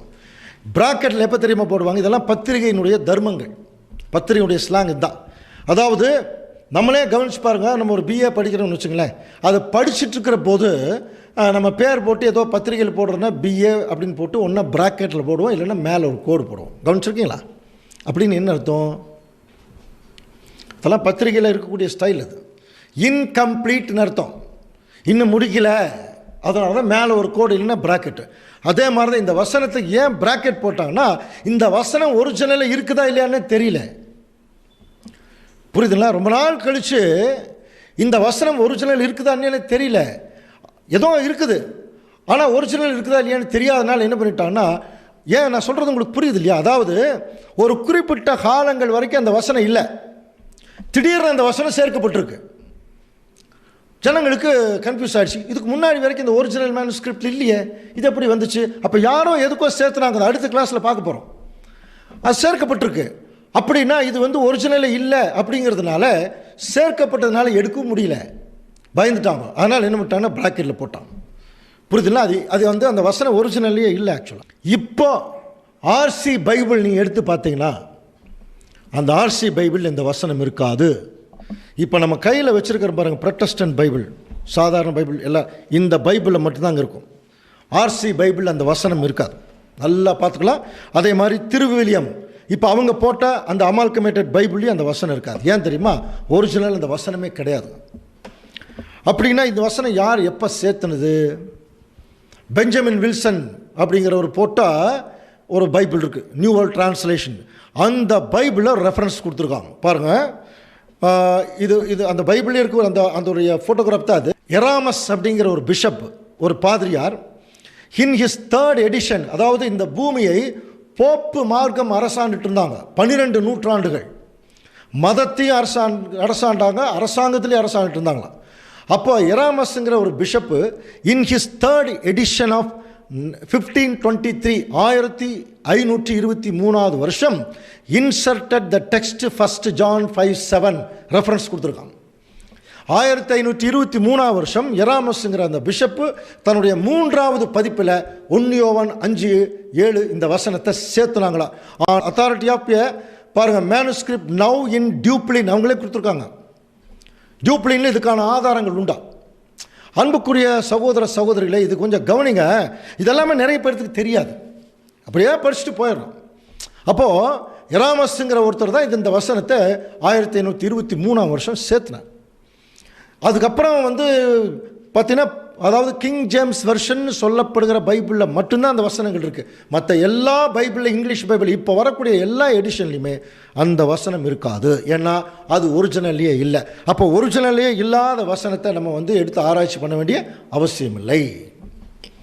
இதில் தான் பவுல் சொன்னார், எல்லாவற்றையும் சோதித்து பார்த்து நலமானதை பிடித்து கொள்ளுங்கள். ஏன் திரும்ப பார்க்குறோம்னா, ஆண்டவர் இயேசு கிறிஸ்து ஒரு உவமை சொன்னார், படித்தோம் இல்லையா? நல்ல நிலத்தில் விதைச்சாராம் மனுஷகுமாரன். சாத்தான் வந்து எங்கே நல்ல நிலத்தில் விதைச்சாரோ அங்கே தான் களையை விதைச்சான். நல்லா புரிஞ்சுக்கலாம். அப்போது வேதத்தினுடைய வார்த்தைகள் அவன் களையை விதைக்க முடியாது, போதகங்கள் அவன் களையை விதைச்சான். போதகர்கள், கலையான போதகர்கள் உள்ள கொண்டு வந்தான், கலையான போதனைகளை விதைச்சான். வேத வசனம் உண்மை அப்படியே தான் இருக்குது. அதனால தான் இன்னைக்கு அது வெளிப்படுது, உண்மை என்னங்கிறது வெளிப்படுது. ஸோ அன்புக்குரிய சகோதர சகோதரி, இந்த பாருங்கள், இந்த முரண்பாடான வசனங்கள் எல்லாம் இது ஆக்சுவலாக முரண்பாடே கிடையாதுங்க. ஆண்டவர் இயேசு கிறிஸ்து தெளிவாக பேசுனது நம்ம புரிந்து கொள்ளுதல தான் முரண்பாடு இருக்குது. அப்போ யார் மாற்றிக்கணும்? நம்ம தான் மாற்றிக்கணும். சரிங்களா? உன்னையே பிடிச்சிட்டு அப்படியே நிற்கக்கூடாது. அப்படி நின்று ஒரு பிரயோஜனம் ஆக போகிறதில்ல. அது நம்மளை எந்த வகையிலையும் பக்தி விருத்தியோ தேவனிடத்தில் கொண்டு வந்து சேர்க்காது. நிறைய பேர் என்ன பண்ணுவாங்கன்னா, வரட்டு கௌரவத்தில் அப்படி நிற்ப, இல்லை இதுதான் அப்படி நிற்பான். அப்படின்னு நிற்க வேண்டிய அவசியம் இல்லை. வேத வசனம் மட்டும்தான் ஸ்ட்ராங்காக நிற்கும். நம்ம அது பின்னாடி தான் போகணும். நம்ம பின்னாடி வேத வசனமெல்லாம் வராது. உன் வசனம் என் கால்களுக்கு தீபமும் பாதைக்கு வெளிச்சம். நமக்கு முன்னாடி பைபிள் போகணும், பைபிள் நமக்கு பின்னாடி எல்லாம் வரக்கூடாது இல்லையா? அது ஆண்டவருடைய இது. அவர் என்ன சொல்கிறாரோ அதை கேட்டு போயிடணும். அப்போ பாருங்க, இப்போ பார்த்த வசனங்கள் எல்லாம் முரண்பாடான வசனங்கள் கிடையாது, முரண்பாடாக புரிந்து கொள்ளப்பட்டிருக்கிறது. நல்லா புரிஞ்சுக்கலாம். அதுக்கு தான் தேவன் இப்போ ரெஃபரன்ஸ் கொடுக்குறாரு. அவங்க போட்ட பைபிளே ரெஃபரன்ஸ் கொடுத்துருக்காரு. நல்லா புரிஞ்சுக்கலாம். இது தனியாக நம்ம தனியாகலாம் பைபிள் எல்லாம் அடிக்கலை. அப்புறம் அவங்கவுங்க டிரான்ஸ்லேஷன் பண்ணியிருக்கிறாங்க, அதுலேயே தான் அதுக்கு விளக்கம் சொல்லியிருக்கிறாங்க. இதுக்கெல்லாம் இப்படி தான் இருக்குது விளக்கம்னு சொல்லி. அது மட்டும் இல்லை அன்புக்குரிய சகோதரர்களே, இப்படியாக ஒரு சில முரண்பாடான வசனங்களுடைய விளக்கம் பார்த்துட்டோம் இல்லையா? அப்படின்னா பிதாவாகிய தேவன் வந்து அவருடைய மகா பெரிய ஒரு பயங்கரமான ஒரு திட்டம் இருக்குது. அதை தான் இப்போ கொஞ்சம் நாளாக பார்த்துட்ருக்குறோம். இன்னும் கொஞ்சம் பார்க்கல, இன்னொரு 20% தான் பார்த்துருக்குறோம். இனி அடுத்தது வரப்போகிற சப்ஜெக்ட் தான் இன்னும் நிறைய பாடங்கள் இருக்குது. இனிமேல் நீங்கள் பைபிளை படித்து பாருங்கள். பிதா வேற, குமாரன் வேற, ரொம்ப அழகாக உங்களுக்கு வெளிப்படும். அதுக்கு முன்னாடி அது வெளிப்படாது. ஏன்னா அது விவரம் தெரியாமல் உள்ளுக்குள்ள நம்ம போனோம்னா ஏதோ தெரிஞ்ச மாதிரி இருந்துட்டு இருப்போம். புரியுதுங்களா? அப்போது தேவனுடைய பிரதான திட்டத்தில் கவனிச்சு பாருங்க. தேவன் முதல் உலகத்தில் ஆதாம் ஏவாள் ஒரு தெய்வ பக்தியுள்ள சந்ததி உருவாகணும்னு படித்தார். தெய்வ பக்தியுள்ள சந்ததி வர்றதுக்கு பதிலாக ராஜ சந்ததி வந்துச்சு. அந்த முதலாம் உலகத்தில் ஜனங்கள் அழிஞ்சாங்க. அதுக்கப்புறம் ஆபிரகாமை தேவன் செலக்ட் பண்ணி இஸ்ரேல் ஜனங்கள் இல்லையா? அப்போ அந்த இஸ்ரேல் ஜனங்கள் திருந்துவதற்கு தான் தேவன் என்ன செய்கிறார்னா, தீர்க்கதரிசிகள் அனுப்பினார், முற்பிதாக்கள் அனுப்பினார், ராஜாக்களை கொடுத்தார். எல்லாத்தையும் கொடுத்ததுக்கப்புறம், எல்லாத்தையும் அனுப்பிச்சதுக்கப்புறம் அனுப்புறதுக்கு யாருமே இல்லைங்க. பரலோகத்தில் தேவன் வந்து உட்காந்துட்டு தன்னுடைய மனசில் நினைக்கிறார், எல்லாத்தையும் அனுப்பிச்சாச்சு இஸ்ரேல் ஜனங்க மத்தியில், பின்பு நான் யாரை அனுப்புவேன், யார் நம்முடைய காரியமாய் போவான் அப்படின்னு சொல்லி தேவன் மனசுக்குள்ளே நினைக்கிறாராம். பாருங்கள், வசனம் வாசிக்கலாம். ஏசாயா 6ஆம் அதிகாரம் 8ஆம் வசனம் பாருங்கள். பின்பு யாரை நாம் அனுப்புவேன், யார் நம்முடைய காரியமாய் போவார் என்று உரைக்கிற ஆண்டவருடைய சத்தத்தை கேட்டேன். அப்பொழுது நான், ஒருத்தர் சொல்கிறார், இதோ அடியேன் இருக்கிறேன், என்னை அனுப்பும். இப்போ நீங்களே சொல்லுங்க, இது யார், யார் நம்முடைய காரியமாய் போவார் அப்படின்னு சொல்லி கேட்டவர் பிதாவாகிய தேவன். அப்பா இதோ நான் இருக்கேன், நான் போகிறேன் உங்களுடைய விருப்பத்தை நிறைவேற்றுறதுக்கு அப்படின்னு ஒருத்தர் சொல்கிறாராம். அவர் தான் நம்முடைய ஆண்டவர் இயேசு கிறிஸ்து. கவனிங்க, சரி, தேவன் நீ போன்னு சொல்லலை, ஆண்டவரே மனமூந்து வரார் இங்கே பலி செலுத்துறதுக்கு. இப்போ ஒரு அப்பா பஸ்ஸில் ஏற்றி அனுப்புகிறார். என்ன சொல்லி அனுப்புவார்? தம்பி பாரு, ஜாக்கிரதையாரு, தூங்கிடாத, அவனுடைய உடைமைகளெல்லாம் கரெக்டாக பார்த்துக்கோ, அப்புறம் யாராவது பக்கத்தில் பிஸ்கட் கொடுத்தா சாப்பிட்றாதே, போய் இறங்கணுன்னையும் பர்ஸ் எல்லாம் பத்திரமா வை, எவ்வளோ இன்ஸ்ட்ரக்ஷன் கொடுத்து அனுப்புகிறார் இல்லையா? அந்த மாதிரி என்னைக்கு ஆண்டவர் இந்த பூமிக்கு வரணும்னு சொல்லி தேவனுடைய சித்தத்துக்கு தன்னை உட்படுத்தினாரோ அப்போவே தேவன் ஆண்டவரை நோக்கி சொல்கிற வார்த்தை பாருங்கள். ஏசாயா 6:9 வாசிங்க. அப்பொழுது அவர் நீ போய் எங்கே போய் இந்த பூமிக்கு நீ போய் என்ன பண்ணணும் தெளிவாக சொல்லியிருக்கார் பாருங்க. இந்த ஜனங்களை நோக்கி வாசிக்கலாம். இந்த ஜனங்களை நோக்கி நீங்கள் காதார கேட்டு உணராமலும் கண்ணார கண்டு அறியாமலும் இருங்கள் என்று சொல். என்ன சொல்லணுமா? போனோன்னே அந்த ஜனங்கள், இஸ்ரேல் ஜனங்களை பார்த்து காதார கேட்டு உணர வேண்டாம், கண்ணார கண்டு அறியாமல் இருங்களும் என்று சொல். இந்த ஜனங்கள் தங்கள் கண்களினால் காணாமலும் தங்கள் காதுகளினால் கேளாமலும் தங்கள் இருதயத்தில் உணர்ந்து குணப்படாமலும், கவனிங்க, நான் அவர்களை ஆரோக்கியமாக்காமலும் இருக்க நீ அவர்களுடைய அதாவது இயேசு கிறிஸ்து சொல்ல, நீ அவருடைய இருதயத்தை கொளுத்ததாக்கி அவர்கள் காதுகளை மந்தப்படுத்தி அவர்கள் கண்களை மூடி போடுனாரா. இயேசு கிறிஸ்துவுக்கு தெளிவாக ஆண்டவர் தேவன் சொல்லியிருக்கார். என்ன சொல்கிறார்? சுருக்கம், நீ போனோடனே எல்லார் கண்ணையும் மூடிருட்டார். சரிங்களா? கரெக்டாக இயேசு கிறிஸ்து வந்தார்.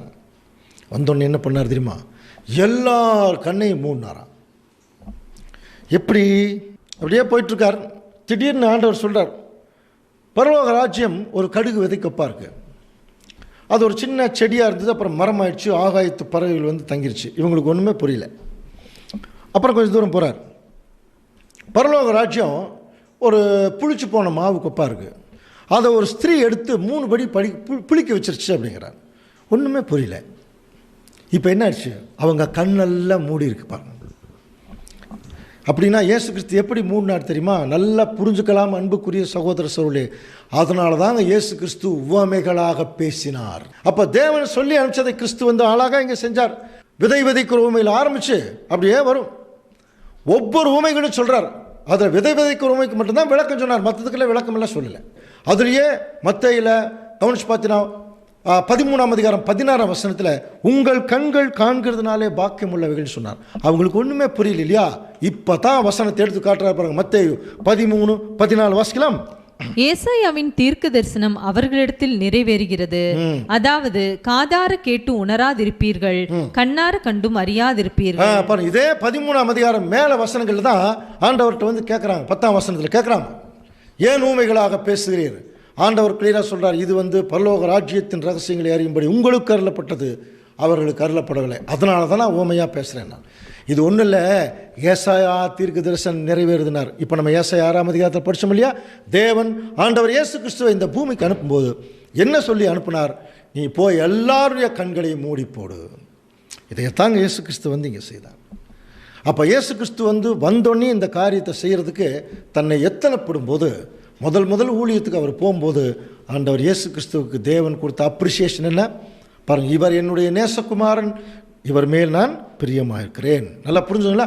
அப்போ அன்புக்குரிய சகோதர சகோதரர்களே, இப்படித்தான் ஆண்டவர் இயேசு கிறிஸ்து பரலோகத்தை விட்டு பிதாவாகிய தேவனால் இங்கே கீழே அனுப்பப்பட்டார். அதுக்கு முன்னாடி என்ன பண்ணிட்டு இருந்தார்? அப்பவும் பழைய ஏற்பாட்டு காலத்திலையும் பிதாவாகிய தேவனுடைய வாய்ஸ் அவங்களுக்கு கேட்கல. யார் அவரை பார்க்கல. ஆனால் நேரில் வரணும், கடவுள் நேரில் வரணும், இல்லைன்னு நம்ப மாட்டாங்க. அதனால தான் அன்றைக்கி மோசே 40 நாள் மேலே போயிட்டு வரக்குள்ளே கண்ணுக்குட்டி வச்சு வணங்க ஆரம்பித்தாங்க இல்லையா.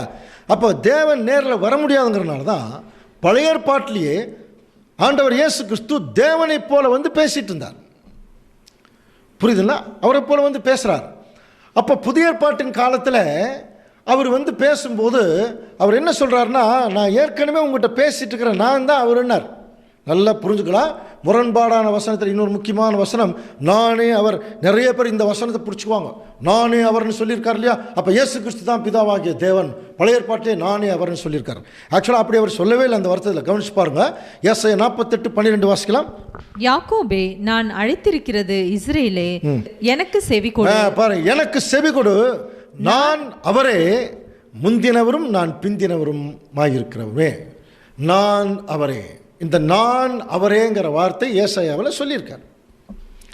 இப்போ கேள்வி என்னன்னா, இது பிதாவாகிய தேவனை பற்றி சொல்லியிருக்கா, ஆண்டவர் இயேசு கிறிஸ்துவை பற்றி சொல்லியிருக்கா என்று சொல்லும்போது இதை குறித்து ஆண்டவர் விளக்கம் கொடுக்கிறார். பாருங்க, யோவான் 8:24 வாசிக்கலாம்.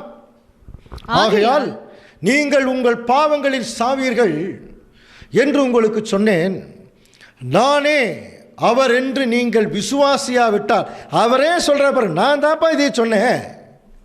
ஏன் பழைய ஏற்பாட்டு காலத்தில் இயேசு கிறிஸ்து தேவனுடைய வார்த்தையாக தான் இருந்தார். அவர் மாதிரி தானே வந்து பேசினார். படித்தோமா இல்லையா? எத்தனை முறை படிச்சிருக்கிறோம். அப்போ நானே அவர் என்று நீங்கள் விசுவாசிக்காவிட்டால் உங்கள் பாவங்கள் நீங்கள் சாவீங்கன்னார் இல்லையா. அதற்கு அவர்கள், நீர் யார்? இயேசு அவர்களை நோக்கி, நான் ஆதி முதலாய் உங்களுக்கு சொல்லியிருக்கிறவர் தான், நான் ஆதி முதல்ல உங்களுக்கு சொன்னவர் தான் நான் தான் அப்படிங்கிறார். அப்போ உங்களை குறித்து பேசவும் நியாயம் தீர்க்கும் எனக்கு அநேக காரியங்கள் உண்டு. என்னை அனுப்பினவர் சத்தியம் உள்ளவர். சொல்கிறார் பாருங்க, என்னை அனுப்பினவர் சத்தியம் உள்ளவர், நான் அவரிடத்தில் கேட்டவைகளையே உங்களுக்கு சொல்கிறேன். அப்போ ஆதி இடத்துல நான் தான் உங்கள்கிட்ட பேசிகிட்டு இருக்கேன். என்ன அனுப்பினார் பாருங்க, அவர் என்ன சொன்னாரோ அதுதான் உங்களுக்கு நான் சொல்லிட்டு இருக்கேன். அவர் தான் நானுன்னார். யார் பழைய ஏற்பாட்டு காலத்தில் உங்களை பேசினாரோ நீங்கள் யாரோன்னு நினச்சிக்காதீங்க. என்ன பழைய ஏற்பாட்டு காலத்தில் உங்கள்கிட்ட நான் தான் பேசினேன் அப்படின்னு சொல்கிறார். அதனால் இயேசு அவர்களை நோக்கி, நீங்கள் மனுஷகுமாரனை உயர்த்தின பின்பு நானே அவர் என்றும் நான் என் சுயமாய் ஒன்றும் செய்யாமல் என் பிதா எனக்கு போதித்தபடி இவைகளை சொன்னேன் என்றும் அறிவீர்கள். இந்த இடத்துல மனுஷகுமாரனை உயர்த்தின பின்பு அப்படிங்கிற ஒரு வார்த்தை. உயர்த்தின பின்புங்கிறது 2 அர்த்தம் இருக்குது. உயர்த்தினா சிலுவையில் தூக்குனாங்க. சிலுவையில் தூக்கும்போது ஆண்டவர் இயேசு கிறிஸ்து தன்னுடைய பிதாவை நோக்கி, என் பிதாவே பேசினார் இல்லையா. பிதாவே வேலை வந்தது நல்லா முன்னாடியெல்லாம் பேசுனதெல்லாம் நம்ம கவனிச்சிருக்கிறோம். அப்படி இருக்கும் பட்சத்தில் இயேசு கிறிஸ்து ஒரு குறிப்பிட்ட காலத்தில் பழைய ஏற்பாட்டு காலத்திலே நம்மக்கிட்ட பேசினவர் இவர் தான் அப்படிங்கிறத தெரிஞ்சுக்குவீங்க அப்படின்னு சொல்கிறார்.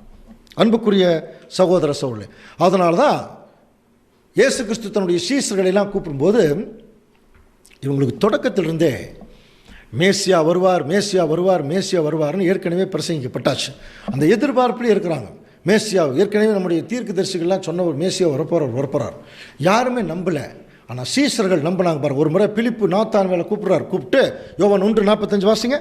பிலிப்பு நாத்தானியேலை கண்டு, நியாய பிரமாணத்திலே மோசையும் தீர்க்கதரிசிகளும் எழுதியிருக்கிறவர்களை கண்டோம். என்ன சொல்றாரு பாருங்க.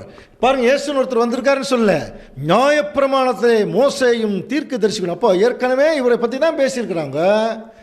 எழுதியிருக்கிறவரை கண்டோம். அவர் அவர் தான் யார் தெரியுமா? பாருங்க, யோசேப்பினுடைய குமாரன் இயேசு கிறிஸ்து.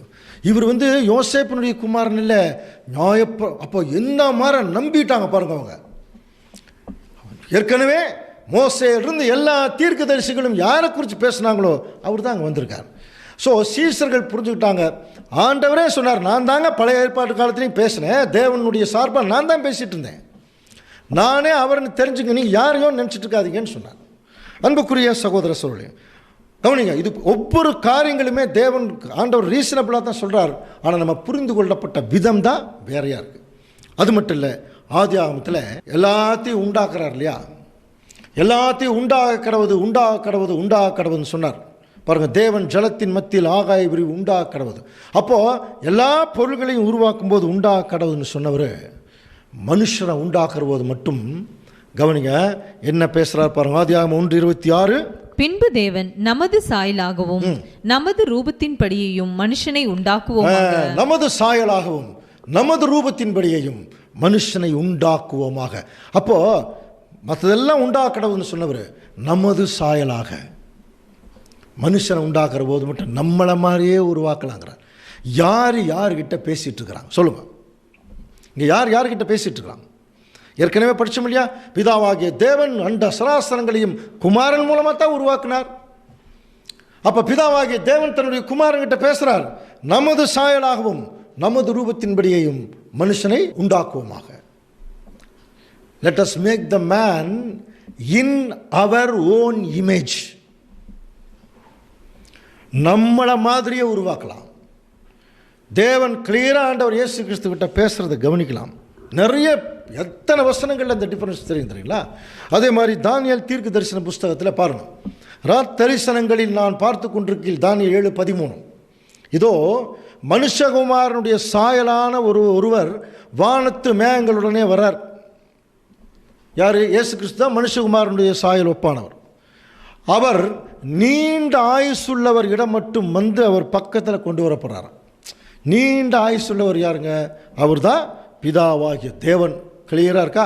அப்போது பிதாவாகிய தேவன் இடத்துல மனுஷகுமாரனுடைய சாயலான ஒப்பான ஆண்டவர் இயேசு கிறிஸ்து பக்கத்தில் வரார். நீண்ட ஆயுசுள்ள இடம் மட்டும் வந்து அவர் சமீபத்திலே கொண்டு வரப்பட்டார்.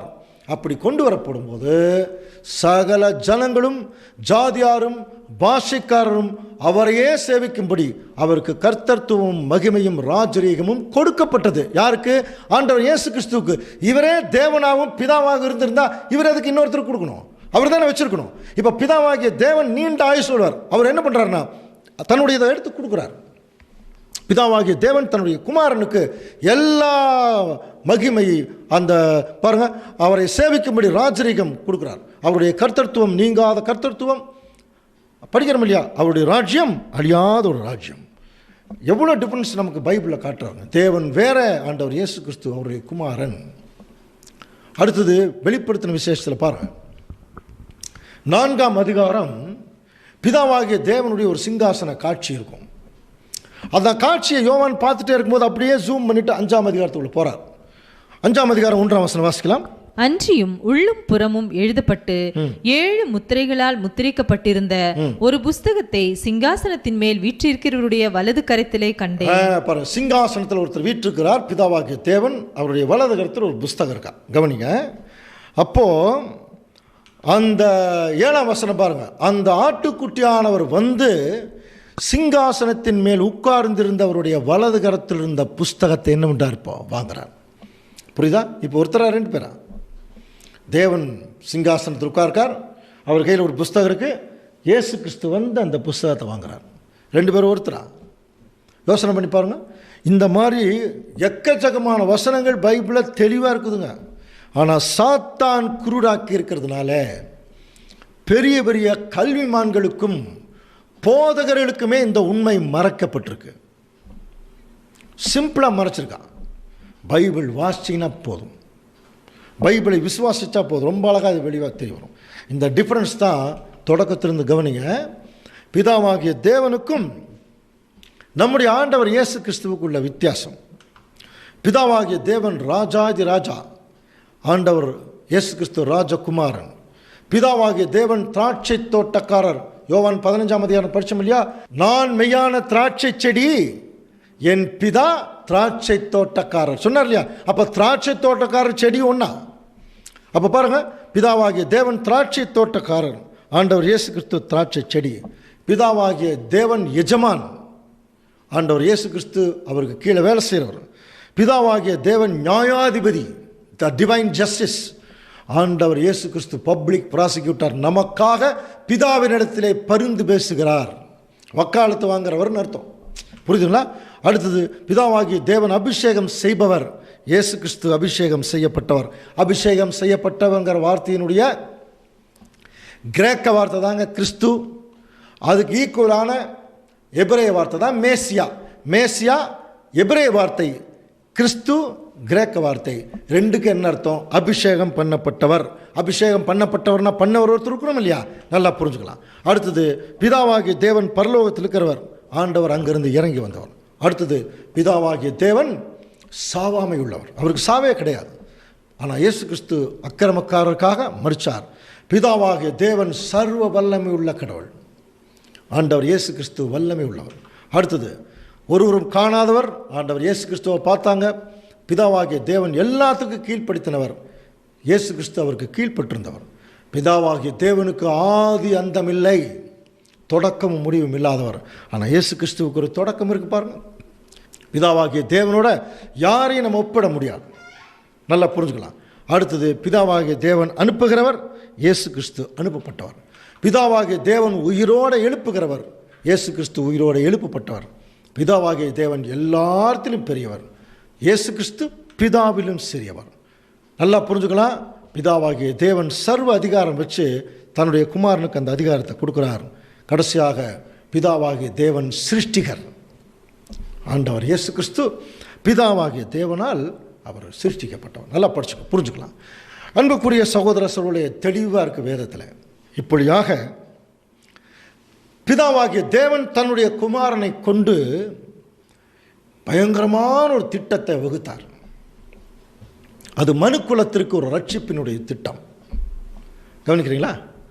அந்த ரட்சிப்பின் திட்டத்தை படிப்படியாக பல காலகட்டங்களில் பல தீர்க்கதரிசிகள் பல பின்னடியார்களை கொண்டு தேவன் கரெக்டாக வழி நடத்திட்டு வந்துட்டுருக்கார்.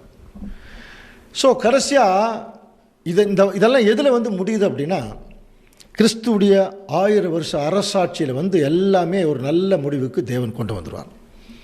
அப்போ அவருடைய 1000 ஆண்டு அரசாட்சி இங்கே ஆரம்பிக்கும் போது எல்லா உலக ஜனங்களை உயிர்த்தெழுப்பி அவர்கள் இழந்து போன அத்தனை ஆசீர்வாதங்களையும் தேவன் அவர்களுக்கு கொடுக்க போகிறார். நல்லா புரிஞ்சுக்கலாம். ஸோ இதை ஒரு பெரிய திட்டமாக 1 கொரிந்தியர் 15ஆம் அதிகாரத்தில் சொல்லப்பட்டிருக்கு பாருங்க. 1 கொரிந்தியர் 15:22 வாசிக்கலாம். ஆதாமுக்குள் எல்லாரும் மரிக்கிறது போல கிறிஸ்துவுக்குள் எல்லாரும் உயிர்ப்பிக்கப்படுவார்கள். பாருங்க, கிறிஸ்துவுக்குள் எல்லாரும் உயிர்ப்பிக்கப்படுவார்கள். அவனவன் தன் தன் வரிசையிலே உயிர்ப்பிக்கப்படுவான். முதற் பலனானவர் கிறிஸ்து, பின்பு அவர் வருகையில் அவருடையவர்கள் உயிர்ப்பிக்கப்படுவார்கள். அடுத்தது அதன் பின்பு முடிவு உண்டாகும். அப்பொழுது அவர் சகல துரைத்தனத்தையும் சகல அதிகாரத்தையும் வல்லமையும் பரிகரித்து தேவனும் பிதாவுமாய் இருக்கிறவருக்கு ராஜ்யத்தை ஒப்பு கொடுத்து எல்லா சத்துருக்களையும் தமது பாதத்திற்கு கீழாக்கி போடும் வரைக்கும் அவர் ஆளுகை செய்ய வேண்டியது. பரிகரிக்கப்படும் கடைசி சத்ரு மரணம். இது ஒரு ஆர்டர் இருக்கு இல்லையா? அன்புக்குரிய சகோதர சகோதரர்களே, நீங்கள் பைபிளில் கொஞ்சம் குறிச்சுங்க. அதாவது தேவனுடைய திட்டத்தினுடைய ஆர்டர் இங்கே கொஞ்சம் டிரான்ஸ்லேஷனில் மாறி வந்திருக்கு, அவ்வளோதான். இந்த ஆர்டரை கரெக்டாக படிக்கிறேன், நீங்கள் தயவு செய்து நீங்கள் குறித்து வச்சு அந்த ஆர்டரில் படிச்சிங்கன்னா ரொம்ப ஈஸியாக உங்களுக்கு விளங்கும். அதாவது 1 கொரிந்தியர் 15ஆம் அதிகாரத்தில் 22ஆம் வசனம் முதல்ல, ஆதாமுக்குள் எல்லாரும் மரிக்கிறது போல கிறிஸ்துவுக்குள் எல்லாரும் உயிர்ப்பிக்கப்படுவார்கள். சரி, அடுத்தது அவனவன் தன் தன் வரிசையிலே உயிர்ப்பிக்கப்படுவான். 23ஆம் வசனம், முதற்பலனானவர் அதில் கிறிஸ்து, பின்பு அவருடைய வருகையில் அவருடையவர்கள் உயிர்ப்பிக்கப்படுவார். அப்போ இயேசு கிறிஸ்து வந்தோடனே அவருடையவர்கள் திருச்சபை உயிர்ப்பிக்கப்படும். அப்புறம் உடனே என்ன நடக்கும்? அரசாட்சி இல்லையா? அப்போ இயேசு கிறிஸ்து அந்த அரசாட்சியை கையில் எடுக்கிறார். இதுக்கு அடுத்த வசனம் எங்கே வரணும்னா 25ஆம் வசனம், எல்லா சத்துருக்களையும் தமது பாதத்திற்கு கீழாக்கி போடும் வரைக்கும் கிறிஸ்து என்ன பண்ணும்? ஆளுகை செய்யணும். 26ஆம் வசனம், பரிகரிக்கப்படும் கடைசி சத்துரு மரணம். அப்போ மரணத்தை பரிகரிக்கிற வரைக்கும் ஆண்டவர் இயேசு கிறிஸ்து ஆளுகை செய்யணும். அப்போ அடுத்ததான் 24ஆம் வசனம் படிக்கணும், அதன் பின்பு முடிவு உண்டாகும். புரியுதுங்களா? அப்போ எல்லா சத்துருக்களையும் பாதப்படியாக்கி ஆளுகை செஞ்சு முடிக்கும் போது தான் தேவனுடைய திட்டத்துக்கு ஒரு முடிவு உண்டாகும். அதன் பின்பு ஒரு முடிவு உண்டாகும். நம்ம படிக்கிறோம் இல்லையா? 24ஆம் வசனம், அப்பொழுது எல்லாத்தையும் முடிச்சதுக்கப்புறம் அப்பொழுது அவர் சகல துரைத்தனத்தையும், அவருங்கிறது கிறிஸ்து, சகல துரைத்தனத்தையும் சகல அதிகாரத்தையும் வல்லமையும் பரிகரித்து தேவனும் பிதாவுமா இருக்கிறவருக்கு ராஜ்யத்தை ஒப்பு கொடுப்பார். இதுதான் அல்டிமேட் பிளான். ஆண்டவர் இயேசு கிறிஸ்து 1000 ஆண்டு அரசாட்சி செய்து ஒட்டுமொத்த உலக ஜனத்தையும் அவர் என்ன செய்கிறார்? பரிசுத்தப்படுத்தி பிதாவாகிய தேவன் கையில் ஒப்பு கொடுப்பார். அந்த ப்ராஜெக்ட் தான் இப்போ ஓடிட்டு இருக்கு. ஒரு 7000 வருஷ பிளானாக போயிட்டு இருக்கு. இயேசு கிறிஸ்து அந்த வேலையை ரொம்ப ஜரூராக செஞ்சிட்ருக்கார். புரியுதுங்களா? இன்னும் கொஞ்ச நாளில் பார்த்தீங்கன்னா ஒரு பெரிய வேலை நடக்க போகுதுங்க. ஒரு அறுவடையை முடிகிற போகுது. முடியும் போது ஆட்டோமேட்டிக்காக இந்த உலகத்தின் ஒரு முடிவு வந்துடும். அப்போ உலக ஜனங்கள் உயிர் தெழுப்பப்பட்டு இழந்து போன ஆசீர்வாதங்களை எல்லாம் திருப்பி கொடுத்து அந்த மரணத்தையும் அவர் பரிகரிக்கும் போது எல்லாவற்றையும் பரிசுத்தப்படுத்தி தேவனும் பிதாவுமாக இருக்கிற ஒரு கையில் ஒப்பு கொடுப்பார். தெளிவாக பைபிள் இருக்கு. இப்போ பாருங்கள், அதுக்கு ஒரு கம்பேரிஷன் கொடுக்குறார் பாருங்கள். வசனம் 1 கொரிந்தியர் 15:27 கொஞ்சம் கவனிங்க. இது விளக்கி சொல்லாமல் புரியாது. வாசிக்கிறேன். சகலத்தையும் அவருடைய பாதத்திற்கு கீழ்ப்படுத்தின பாருங்க, கொஞ்சம் கவனிங்க. சகலத்தையும் அவருடைய பாதத்திற்கு கீழ்ப்படுத்தினாரே, ஆகிலும் சகலமும் அவருக்கு கீழ்ப்படுத்தப்பட்டதென்று சொல்லி இருக்கும் போது சகலத்தையும் அவருக்கு கீழ்ப்படுத்தினவர் கீழ்ப்படுத்தப்படவில்லை என்பது வெளியரங்கமாயிருக்கிறது. ஏதாவது புரிஞ்சுதா? மறுபடியும் இன்னொரு வாசிக்கலாம். 1 கொரிந்தியர் 15:27 வாசிக்கலாம். சகலத்தையும் அவருடைய பாதத்திற்கு கீழ்ப்படுத்தினாரே, ஆகிலும் சகலமும் அவருக்கு கீழ்ப்படுத்தப்பட்டதென்று சொல்லி இருக்கும் போது சகலத்தையும் அவருக்கு கீழ்ப்படுத்தினவர் கீழ்ப்படுத்தப்படவில்லை என்பது வெளியரங்கமாய் இருக்கிறது. அன்புக்குரிய சகோதர சகோதரி, ஏன் அப்படின்னா இது தமிழில் தாங்க இருக்குது இல்லையா? இதை ரொம்ப மெதுவாக நிறுத்தி நிதானத்தோட ஒவ்வொரு வரியையும் நம்ம என்ன செய்யணும், அர்த்தப்படுத்தி பார்க்கணும். சரி, மெதுவாக போகலாம். சகலத்தையும் அவருடைய பாதத்துக்கு கீழ்ப்படுத்தினாரே. யாருடைய பாதத்துக்கு கீழ்ப்படுத்தினது? பிதாவாகிய தேவன் ஆண்டவர் இயேசு கிறிஸ்துடைய பாதத்துக்கு சர்வத்தையும் கீழ்ப்படுத்தினாரே. கீழ்ப்படுத்திட்டாரா? ஓகே. அடுத்தது, ஆகிலும் சகலமும் அவருக்கு கீழ்ப்படுத்தப்பட்டதென்று சொல்லி இருக்கும் போது, யாருக்கு? ஆண்டவர் இயேசு கிறிஸ்துவுக்கு சகலமும் கீழ்ப்படுத்தப்பட்டதென்று சொல்லி இருக்கும் போது சகலத்தையும் அவருக்கு கீழ்ப்படுத்தினவர் இருக்கிறார் பாருங்க, அவர் கீழ்ப்படுத்தப்படவில்லை என்பது வெளியரங்கமாயிருக்கிறது. நல்லா புரிஞ்சுதா? அதாவது ஆண்டவர் இயேசு கிறிஸ்துவுக்கு பிதாவாகிய தேவன் சகலத்தையும் கீழ்ப்படுத்திட்டாருங்கிறதுக்காக தேவன் இயேசு கிறிஸ்துவுக்கு கீழ்ப்பட்டவர் அல்ல. அவர் எப்பொழுதுமே ஆண்டவர் இயேசு கிறிஸ்துவுக்கு மேல்பட்டவர். ஏன் அப்படின்னா பிதாவாகிய தேவன் அப்பா, ஆண்டவர் இயேசு கிறிஸ்து அவருடைய ஒரே பேரான குமாரன் இல்லையா? அப்போ பிதாவாகிய தேவன் என்ன செய்கிறார்?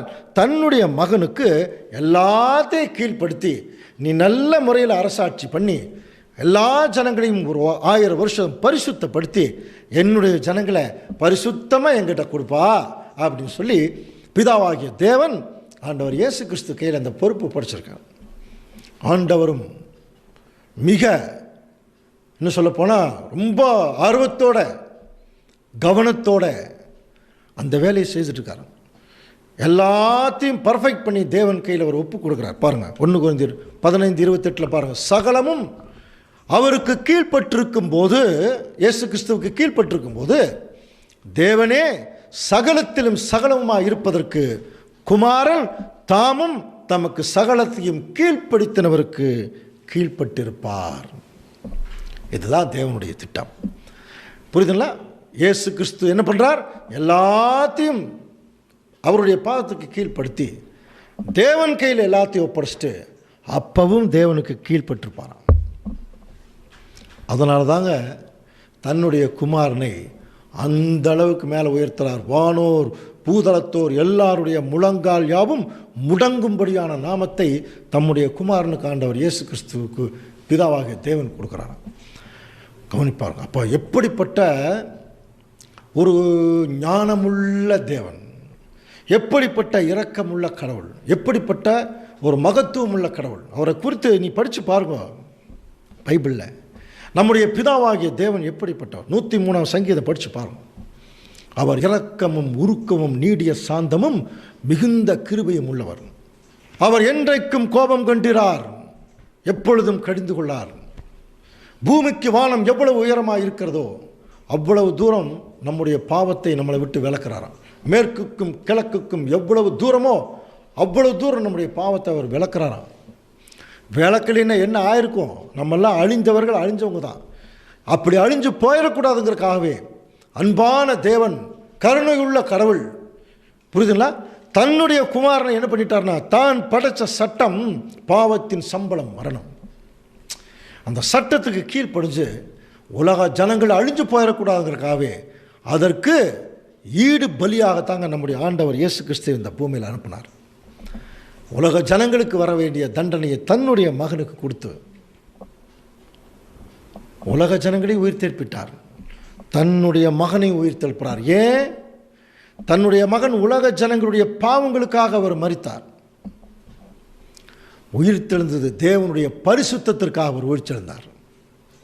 இந்த வேலையை யாருனாலையும் செய்ய முடியாது. இந்த உலகத்தில் பிதாவாகிய தேவனால் மட்டும்தான் முடியும். அவர்தான் எல்லாவற்றிற்கும் மேலானவர். அப்படிப்பட்ட பிதாவை இந்த உலகமே தெய்வமாக கொண்டிருக்க வேணும். ஆதியில் ஆதாமிலிருந்து ஆரம்பித்தான் பாருங்க சாத்தான். இந்த தேவனுடைய நாமத்தை பரிசுத்த குலைச்சலாக்கி, புரியுதுங்களா, தேவனுடைய அதற்கு பதிலாக விக்கிரகங்களை வணங்க வச்சு, இயேசு கிறிஸ்து வந்தபோது இயேசு கிறிஸ்துவுக்கு ஆப்போசிட் பண்ணி, இப்போ பிதாவாகிய தேவனுக்கு ஆப்போசிட்டாக கிறிஸ்துவே முன்னாடி கொண்டு வந்து நிறுத்திட்டான் பாருங்க. நல்லா புரிஞ்சுக்கலாம் அன்புக்குரிய சகோதர சகோதரர்களே. பயங்கரமான ஞானி இந்த சாத்தான். அவனை குறிச்செல்லாம் பின்னாடி நம்ம படிக்கலாம். புரியுதுங்களா? இயேசு கிறிஸ்துவை முன்னால் நிறுத்தி தேவனை மறைச்சிட்டான் பாருங்க. ஆனால் இயேசு கிறிஸ்து அப்படி இல்லை, தன்னுடைய பிதாவை முன்னால் நிறுத்துறான். இது எல்லாத்துக்கும் மேலே கவனிச்சிங்கன்னா, இத்தனையும் அவன் செய்துட்ருக்கான். தேவன் இன்னைக்கு வரைக்கும் ஒன்றுமே பண்ணல பாருங்க. அமைதியாக பொறுமையோடு பார்த்துட்ருக்கார். அவருக்கென்று ஒரு திட்டம் இருக்குது. இன்னைக்கு அவருக்கென்று ஒரு திட்டம் என்ன தெரியுங்களா?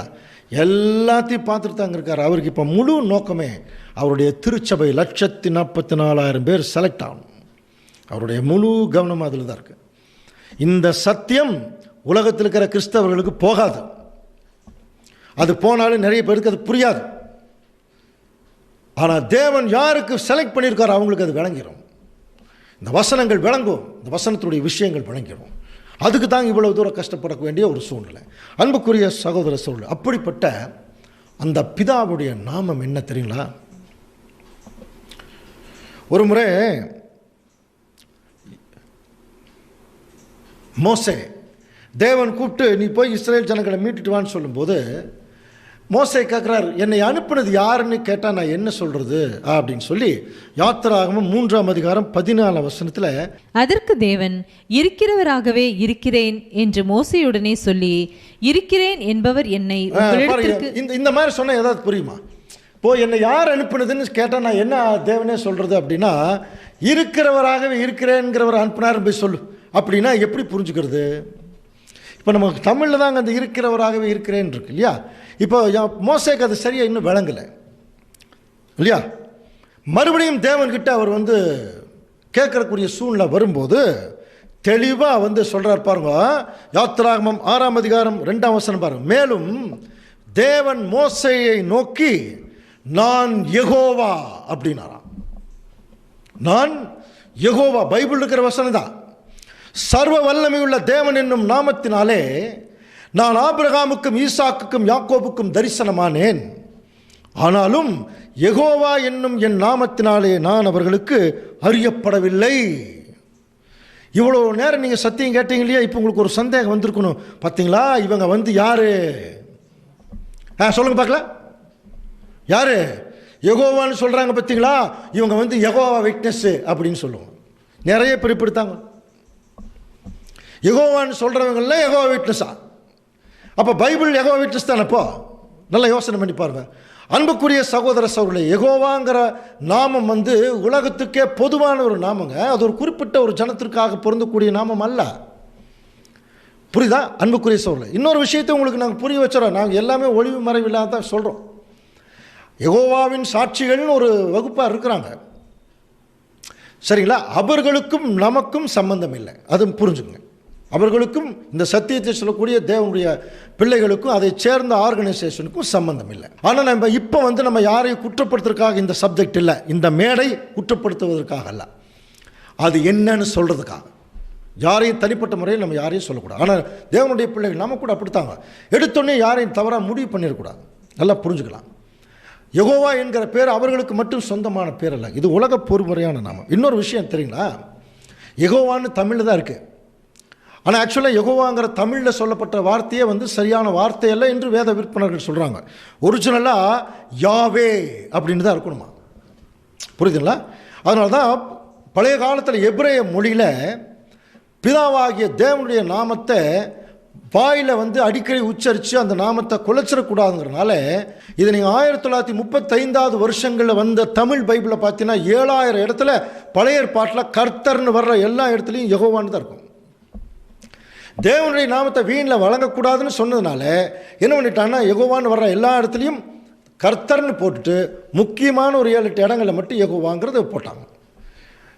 என்ன ஆயிடுச்சுன்னு ஏதாவது வந்து இப்போ அதுக்கு காலங்காலமாக அது பாருங்கள். இப்போ தெலுங்கு பைபிள் எல்லாமே யெகோவான்னு தான் இருக்குதான்.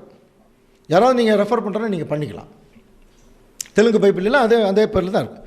அப்போது தேவனுடைய நாமம் போன்ஸ் பார்த்தீங்கன்னா அது ஒரிஜினல் வார்த்தைன்னா YHWHன்னு சொல்லுவாங்க.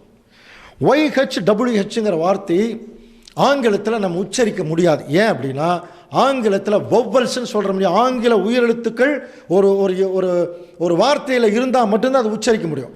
அதனால் என்ன பண்ணாங்கன்னா Y பக்கத்தில் A, HW பக்கத்தில் E போட்டாங்க. யாவே, புரியுதுங்களா? யாவே. அதே தான் இங்கிலீஷில் ஜெகோவான்னு போட்டாங்க, தமிழில் யெகோவான்னு போட்டாங்க. இவ்வளோதான், நல்லா புரிஞ்சுக்கலாம். இது வந்து ஒரு எபிரேய வார்த்தை. இன்னும் சொல்லப்போனால் இது பிதாவாகிய தேவனுடைய நாமம் அல்ல. நல்லா புரிஞ்சுக்க, நாமம் அல்ல. இப்போ நம்ம படித்தோம் இல்லையா, இருக்கிறவராகவே இருக்கிறேன். இங்கிலீஷில் ஐ ஆம் தட் ஐ ஆம் இருக்கும். இருக்கிறவராகவே இருக்கிறேன்ங்கிற வார்த்தையை எபிரேய மொழியில் சொன்னால் யாவே, அவ்வளோதான். புரியுதா? அப்போ இருக்கிறவராகவே இருக்கிறேன்னு என்ன அர்த்தம்? எப்பொழுதுமே நான் இருந்துட்டுருக்கிறேன். அது ஒரே ஒருத்தருக்கு தான் அந்த வார்த்தை பொருந்தும். அது பிதாவாகிய தேவனுக்கு மட்டும்தான் பொருந்தும். ஏன்னா அவர் தான் இருக்கிறவராகவே இருந்து கொண்டிருக்கிறார், யாவே. புரியுதுங்களா? ஸோ அன்புக்குரிய சகோதர சொல்ல அல்லேலூயா சொல்கிறோம் இல்லையா? அல்லேலூயான்னா என்ன அர்த்தம் இல்லையா? இப்போ நிறைய பெந்தெகோஸ்தே சபைகளில் அல்லேலூயா அப்படின்னா அல்லேலூயா அப்படிம்பாங்க. என்ன அர்த்தம்? கர்த்தருடைய நாமக்கு ஸ்தோத்திரம்னு ஒரு சிலர் அப்படியே சொல்லிட்டு போயிடுவாங்க. அல்லேலூ அப்படின்னா துதி செய்ன்னு அர்த்தம். யான்னா யாவே, அல்லேலூ யாவே அப்படிங்கிறத அல்லேலூயான்னு சொல்கிறாங்க. யாவே, புரியுதா? பிதாவாகிய யெகோவா தேவனை துதி செய்யுங்கள், அது அர்த்தம். ஒரு பிரதரை பார்த்து பிதாவாகிய யெகோவா தேவனை நீங்கள் துதி செய்யுங்கள் அப்படின்னு தமிழில் சொல்கிறது பல எபிரேய மொழியில் சொன்னால் பிரதர் அல்லேலூயா. இப்போ எபிரேய மொழியில் யார்கிட்ட சொல்லணும்? எபிரேய மொழி தெரிஞ்சவங்ககிட்ட அல்லேலூயான்னு சொன்ன ஒரு அர்த்தம் இருக்குது. இப்போ நாமளே என்ன பண்ணிட்டு இருக்கிறோம்? நமக்குள்ளே சொல்லிட்டு இருக்கிறோம் அல்லேலூயா அல்லேலூயா அப்படிமா, கேள்வி பதில் மாதிரி. அப்போது நம்ம சொல்கிறதுல ஒன்றும் தவறு இல்லை. யாருக்கிட்ட சொல்லணும், எதுக்கு சொல்லணும் தெரிந்து கொள்ள வேணும். பைபிளில் வசனம் இருக்கு, அல்லேலூயா பாருங்க, கர்த்தருடைய நாமத்தை துதியுங்கள் இருக்கா? அன்புக்குரிய சகோதர சகோதரர்களே, அப்போ நல்லா கவனிச்சிங்கன்னா பிதாவாகிய தேவனுடைய நாமம் அல்ல, அது அவருடைய நிலைமை. அவருடைய நிலைமை தாங்க யாவே. இதை வந்து அரபியில் எப்படி சொல்லிட்டாங்கன்னா யா ஹல்லா அப்படின்னு சொன்னாங்களாம். ஆனால் அவங்க சொல்கிறதுக்கும் நம்ம சொல்கிறதுக்கும் சம்மந்தமே இல்லை. பட் அந்த மாதிரி வந்துருச்சு, யா ஹல்லா அப்படின்னு சொல்லி அது சர்வ வாழ்வுள்ள கடவுள் அப்படிங்கிற மாதிரியும் கொண்டு போயிட்டான். நீதிமொழிகளின் புஸ்தகத்தில் கிளியராக கேட்குறார், வானத்துக்கு ஏறி இறங்கினவர் யார்? காற்றை தமது கைப்பிடிகளில் அடக்கினவர் யார்? தண்ணீர்களை வஸ்திரத்திலே கட்டினவர் யார்? பூமியின் எல்லைகளை எல்லாம் ஸ்தாபித்தவர் யார்? அவருடைய நாமம் என்ன? அவருடைய குமாரனுடைய நாமம் என்ன? அப்பவே கேட்டிருக்காங்க. பிதாவாகிய தேவன் ஒருத்தருக்கார், அவருடைய குமாரன் ஒருத்தருக்கார். பிதாவாகிய தேவனுடைய நாமம் என்ன? யாவே. அவருடைய குமாரனுடைய நாமம் என்ன? இயேசு கிறிஸ்து. புரியுதுங்களா? கேள்வி கேட்டு முடிக்கிறார் பாருங்க. பிதாவாகிய தேவனுடைய நாமம் யாவே, அவருடைய குமாரனுடைய நாமம் இயேசு கிறிஸ்து. இந்த நாமத்தை தாங்க சொல்றதுக்கு வந்தார் ஆண்டவர் இயேசு கிறிஸ்து இந்த பூமியில். கவனிக்கிறீங்களா? பாருங்க, தன்னுடைய பிதாவின் இடத்துல ஜெபம் பண்றார். யோவான் 17:25 வாசிக்கலாம். நீதியுள்ள பிதாவே, உலகம் உம்மை அறியவில்லை, நான் உம்மை அறிந்திருக்கிறேன். நீர் என்னை அனுப்பினதை இவர்களும் அறிந்திருக்கிறார்கள். பிதாவாகிய தேவனை நோக்கி ஆண்டவர் ஜெபம் பண்றார். நீதியுள்ள பிதாவே, உலகம் உம்மை அறியவில்லை, நான் உம்மை அறிந்திருக்கிறேன். நீர் என்னை அனுப்பினதை இவர்களும் அறிந்திருக்கிறார்கள். நீர் என்னிடத்தில் வைத்த அன்பு அவர்களிடத்தில் இருக்கும்படிக்கும் நானும் அவர்களிடத்தில் இருக்கும்படிக்கும் உம்முடைய நாமத்தை அவர்களுக்கு தெரியப்படுத்தினேன், இன்னமும் தெரியப்படுத்துவேன். அன்னைக்கு பண்ண ஜெபந்தாங்க இன்னைக்கு அவருடைய நாமத்தை இந்த சத்தியம் யார் யார் கேட்டுக்கொண்டிருக்கிறார்களோ அத்தனை பிள்ளைகளுக்கும் ஆண்டவர் இயேசு கிறிஸ்து தன்னுடைய பிதாவாகிய தேவனுடைய நாமத்தை சொல்லிட்டார். எங்கள் அப்பா என்னை மாறல, அவர் இருக்கிறவராகவே இருக்கிறார். எப்படி இருக்கிறார்? அன்பு, அன்பில் அவர் மாறுறதில்ல, இருக்கிறவராகவே இருக்கிறார். கருணை, கருணையில் அவர் மாறுறதில்ல, இருக்கிறவராகவே இருக்கிறார். புரியல? நீடிய சாந்தம், அவர் மாறுறதில்லை. அவர் எப்படி இருக்கிறாரோ அப்படியே தான் இன்னைக்கு வரைக்கும் இருந்துட்டுருக்காங்க. இருக்கிறவராகவே இருக்கிறார். புரியுதுங்களா? அப்படிப்பட்ட பரிசுத்த தெய்வம் இல்லையா, பூரண அன்புள்ள தெய்வம். அப்படிப்பட்ட தெய்வத்தை தாங்க ஆண்டவர் இயேசு கிறிஸ்து பிரசித்தப்படுத்துவதற்காக இந்த பூமியில் வந்தார். என்ன சொல்லிட்டாங்க மக்கள்? நீங்க தான் அவருன்ட்டாங்க. இயேசு கிறிஸ்து ஒத்துக்கு வரான்னு யோசனை பண்ணி பாருங்க.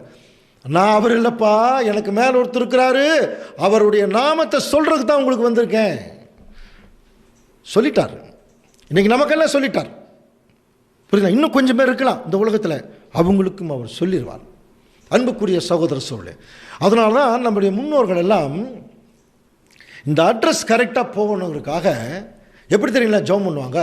ஆபிரகாமின் தேவனும் ஈசாக்கின் தேவனும் யாக்கோபின் தேவனும் ஆகிய கர்த்தாவேன்னு ஜெபம் பண்ணாங்க. அப்படின்னா ஆபிரகாமுடைய தேவன் தான் நம்ம வணங்கக்கூடிய தேவன். அட்ரஸ் பாருங்க, ஆபிரகாம் மைல் ஸ்டோனை வைக்கிறாங்க. நம்ம எப்படி ஜெபம் பண்ணணும் தெரியுமா? ஆபிரகாமின் தேவனும் ஈசாக்கின் தேவனும் யாக்கோபின் தேவனும் எங்கள் ஆண்டவர் இயேசு கிறிஸ்துவின் பிதாவுமாக இருக்கிற தேவனே. முடிக்கிற போது இந்த ஜெபங்களை எல்லாம் உம்முடைய ஒரே பேரான குமாரன் இயேசு கிறிஸ்துவை மையமாக வச்சு எங்கள் ஜெபத்தை கேளும் தேவனே. அவர் இல்லாமல் எங்கள் ஜெபம் உங்கள்கிட்ட வர்றதுக்கு வாய்ப்பு இல்லை இல்லையா? எங்களுடைய பாவத்துக்கு அவர் தான் பரிகாரி. அதனால் அவர் மூலமாக அவருக்காக நீங்கள் கேட்பீங்க என்னுடைய ஜெபத்தை. ஏன்னா எனக்காக அவர் மரிச்சார், அவர் தான். அந்த அர்த்தத்தில் நம்ம ஜெபம் பண்ணக்கூடிய ஜெபம் கேட்கப்படும். நிறைய பேருக்கு ஜெபம் பண்ணுறதுக்கே தெரியலைங்க. எப்படி தெரியல ஜெபம் பண்ணுறாங்க? அன்புள்ள இயேசு சுவாமி அப்படின்னு ஆரம்பித்து இயேசு கிறிஸ்துவின் மூலம் வேண்டிக் கொடுக்குறோம் சுவாமின்னு முடிப்பாங்க. யாருக்கிட்ட ஆரம்பித்தோம் யாருக்கிட்ட முடிக்கிறோம்னு தெரியாது. யார்கிட்ட ஆரம்பிக்கிறோமோ அவங்ககிட்ட தானே முடிக்கணும். அன்புள்ள இயேசு சுவாமின்னு ஆரம்பித்து இயேசு கிறிஸ்துவின் மூலம் வேண்டிக் கொடுக்குறோம் பிதாவே. என்ன இப்போ யார்கிட்ட ஆரம்பித்தோம் யாருக்கு முடிக்கிறோம்? அப்போது ஜெபம் பண்ணுறதுலேயே நிறைய பேருக்கு இன்னும் ஒரு தெளிவு இல்லை பாருங்க. காரணம், இந்த தேவன் வேற குமாரன் வேறங்கிறதுலேயே தெளிவில்லை. இப்போ சொல்லுங்க, முதல் கிளாஸ் இந்த திருத்துவம் ஸ்டார்டிங் ஆரம்பிக்கும் போது பிதா குமாரன் பரிசுத்தாவி மூவர் ஒருவராங்கிற போது நிறைய பேர் ஒருவர்னு சொன்னோம். இப்போ சொல்லுங்க, பிதாவும் குமாரனும் பரிசுத்தாவி ஒன்னா? நல்லா புரிஞ்சுக்கலாம். பிதாவாகிய தேவன் அனைத்தையும் உருவாக்கின சர்வ வல்லமையுள்ள கடவுள் ஆண்டவர் இயேசு கிறிஸ்து அவருடைய ஒரே பேரான குமாரன். பரிசுத்தாவி பிதாவின் இடத்திலிருந்து குமாரன் மூலமாக வரக்கூடிய வல்லமை. இதுதான் சத்தியம். கவனிங்க, இந்த சத்தியத்துக்கு மீறினது ஒன்றுமே கிடையாது. இதுதான் சத்தியம். இதுக்கு 1000 வசனங்கள் ஆதாரம். மற்றதெல்லாம் வெறும் போதகம்தான். வசனம் சொல்லாது, போதகத்தை தான் போதிக்கலாம். வசனம் கிளியராக இருக்கு. பிதாவாகிய தேவன் எல்லாவற்றுக்கும் மேலே. எல்லாம் சரிதாங்க, நீங்கள் சொல்கிறதெல்லாம் கரெக்டாக தான் இருக்குது. ஆனால் இயேசு கிறிஸ்துவுக்கு நித்திய பிதான்னு ஒரு பேர் இருக்குல்ல, அப்போ அவர் தானே நித்திய பிதா. நல்லா புரிஞ்சுக்கலாம். அப்போ அவர் தானே நித்திய பிதா, அப்போ அவர் தானே பிதா. நிறைய பேர் இதை இந்த ஆர்குமெண்ட் கூட கொண்டு வரதுண்டு.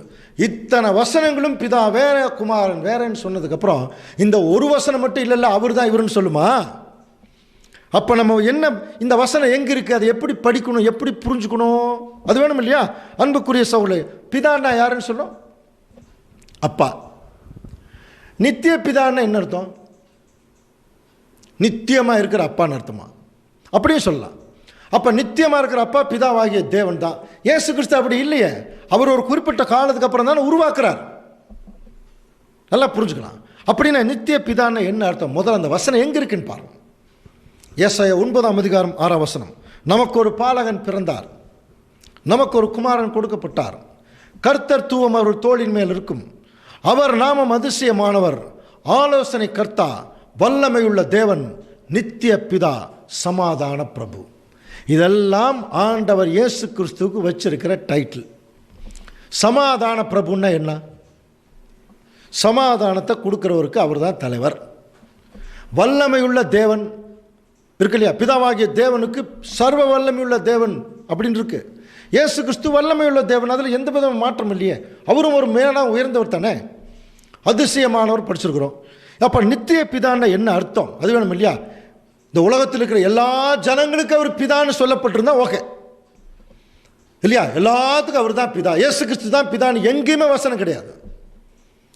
நித்திய பிதான்னு தான் இருக்கு. நித்திய பிதான்னு என்ன அர்த்தம் அது வேணும் இல்லையா? ஆண்டவர் இயேசு கிறிஸ்து இந்த பூமியில் வந்து தன் மரித்த உடனே உயிர்த்தெழுந்து போகிற விஷயமெல்லாம் இருக்கு இல்லையா? இதை குறித்து பேதுரு சொல்கிறார் பாருங்க. ஜீவாதிபதியை கொலை செய்தீர்கள், அவரை தேவன் மரித்தோரிலிருந்து எழுப்பினார். அப்போ இயேசு கிறிஸ்து அவர் நித்திய பிதான்னு அவருக்கு சொல்ல முடியாது. ஏன்னா அவர் மரிச்சிருக்கார். நித்திய காலமாக இல்லை, அவர் மரிச்சிருக்கார். பாருங்க, பிதாவாகிய தேவன் தான் உயிர்த்தெழுப்பினார். ஆனால் அதே வசனம் சொல்லுது அவர் ஜீவாதிபதி.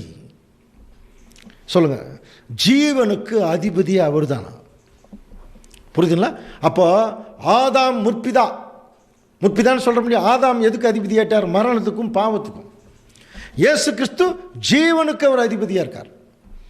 ஆதாம் உலக ஜனங்களுக்கெல்லாம் மரணத்துக்கு பாவத்துக்கு ஒரு பிதாவாக இருந்தால், இயேசு கிறிஸ்து நித்திய ஜீவன் கொடுக்கறதுக்கு அவர் பிதாவாக இருக்கார்.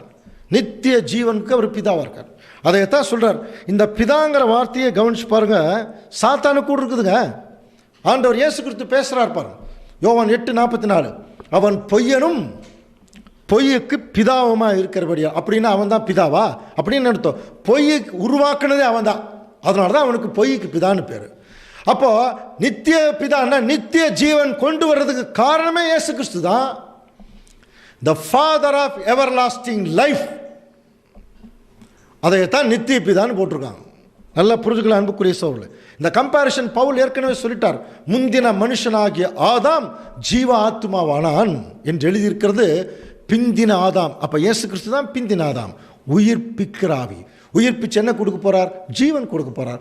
அந்த ஒட்டுமொத்த உலக ஜனங்களுக்கு பிதாவாகிய தேவனுடைய நிலைமையில் ஒரு தகப்பன் ஸ்தானத்திலிருந்து அவர் ஜீவனை கொடுக்கறதுனால அவருக்கு நித்திய பிதான்னு பேர். இவர் தான் பிதாவாகிய தேவன் அங்கே சொல்லப்படல. நித்திய ஜீவனுக்கு அவர் என்னவா இருக்கார்? அவர் பிதாவாக இருக்கார். அன்புக்குரிய சகோதர சகோதரர்களே, இந்த மாதிரி நிறைய விளக்கங்கள் பைபிள் இருக்கு, எல்லாமே தெளிவாக தான் இருக்கு. அப்புறம் இன்னொரு விஷயம் கூட இருக்கு. ஏசாயா 9ஆம் அதிகாரத்தில் இது ஒரு தனி சப்ஜெக்டாக பார்க்கலாம். நமக்கு ஒரு பாலகன் பிறந்தார்.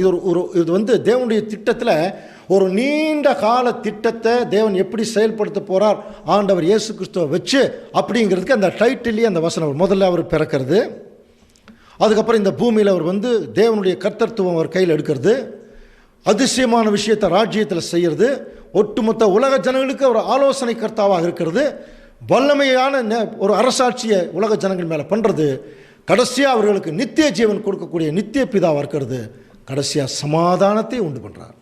அதுக்கு பிரபுவாக இருப்பார். இதெல்லாமே பிதாவாகிய தேவன் நம்முடைய ஆண்டவர் இயேசு கிறிஸ்து கொடுத்துருக்கிற வேலை. அந்த வேலை தான் இங்கே டைட்டிலாக சொல்லப்பட்டிருக்கு. வல்லமையுள்ள தேவன், நித்திய பிதா, சமாதான பிரபு. நல்லா புரிஞ்சுக்கலாம். அப்போ இதை வச்சுட்டு இவர் தான் பிதாவாகிய தேவனாக இருந்து குமாரனை வந்தார்னு சொல்ல வேண்டிய அவசியம் இல்லை.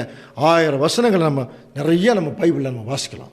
அன்புக்குரிய சோழ அப்படின்னா இந்த திரித்துவம் அப்படிங்கிற வார்த்தையே நல்லா புரிஞ்சுக்கலாம். நம்முடைய பைபிள்லேயே கிடையாதுங்க. திரித்துவங்கிற வார்த்தையே இல்லை பைபிளில். சாத்தான் எவ்வளவு ஞானமாக இந்த போதகத்தை உள்ளே கொண்டு வந்து பிதாவாகிய தேவனை மறைச்சு ஆண்டவர் இயேசு கிறிஸ்துவை பற்றின உண்மையும் மறைச்சிட்டான் பாருங்க. அதுதான் அவனுடைய ஞானம். அப்போ ஆண்டவர் இயேசு கிறிஸ்து என்கிற மகா பெரிய ஞானம் அவருக்கு இருக்கிறோம். அவர் என்ன பண்ணுறார்? அத்தனையும் உடைச்சி இதெல்லாம் வெளியே கொண்டு வரார். சரி, கடைசியாக அன்புக்குரிய சகோதர சகோதரர்களே, இவ்வளோ கிளியராக பைபிளில் இருக்கும் பொழுது அப்படி இந்த திருத்துவங்கிற போதனை எப்படி உள்ள வந்தது சபைக்குள்ள? இன்னைக்கு பாருங்க, அஸ்திவாரம் போட்டு உட்கார்ந்து எல்லாம் அதில் தான் நிற்கிறாங்க, திருத்துவ கோட்பாடு தான் நிற்கிறாங்க. எங்கே பார்த்தாலும் ஹோலி ட்ரினிட்டி சர்ச், ட்ரினிட்டி தேவாலயம் என்னென்னமோ சொல்கிறாங்க. ட்ரினிட்டிங்கிற வார்த்தையே பைபிளில் கிடையாது இல்லையா? அப்படின்னா இந்த திருத்துவம் சபைக்குள்ள எப்படி நுழைஞ்சதுன்னு ஒரு பெரிய சரித்திரம் இருக்கு, கவனிக்கலாம்.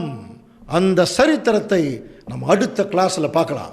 எப்படி எல்லாம் இந்த திருத்துவம் நம்முடைய கிறிஸ்தவ மண்டலத்துக்குள்ளே நுழைஞ்சது, எனக்கு எப்படி அது நிற்குது, தேவன் இதுக்கு என்ன வழி செய்ய போகிறார் என்பதை குறித்தும் தொடர்ந்து நம்ம சிந்திக்கலாம். தேவன் தாமே இந்த வசனங்களை நமக்கு ஆசீர்வாதமாக்கி தருவாராக. ஆமென்.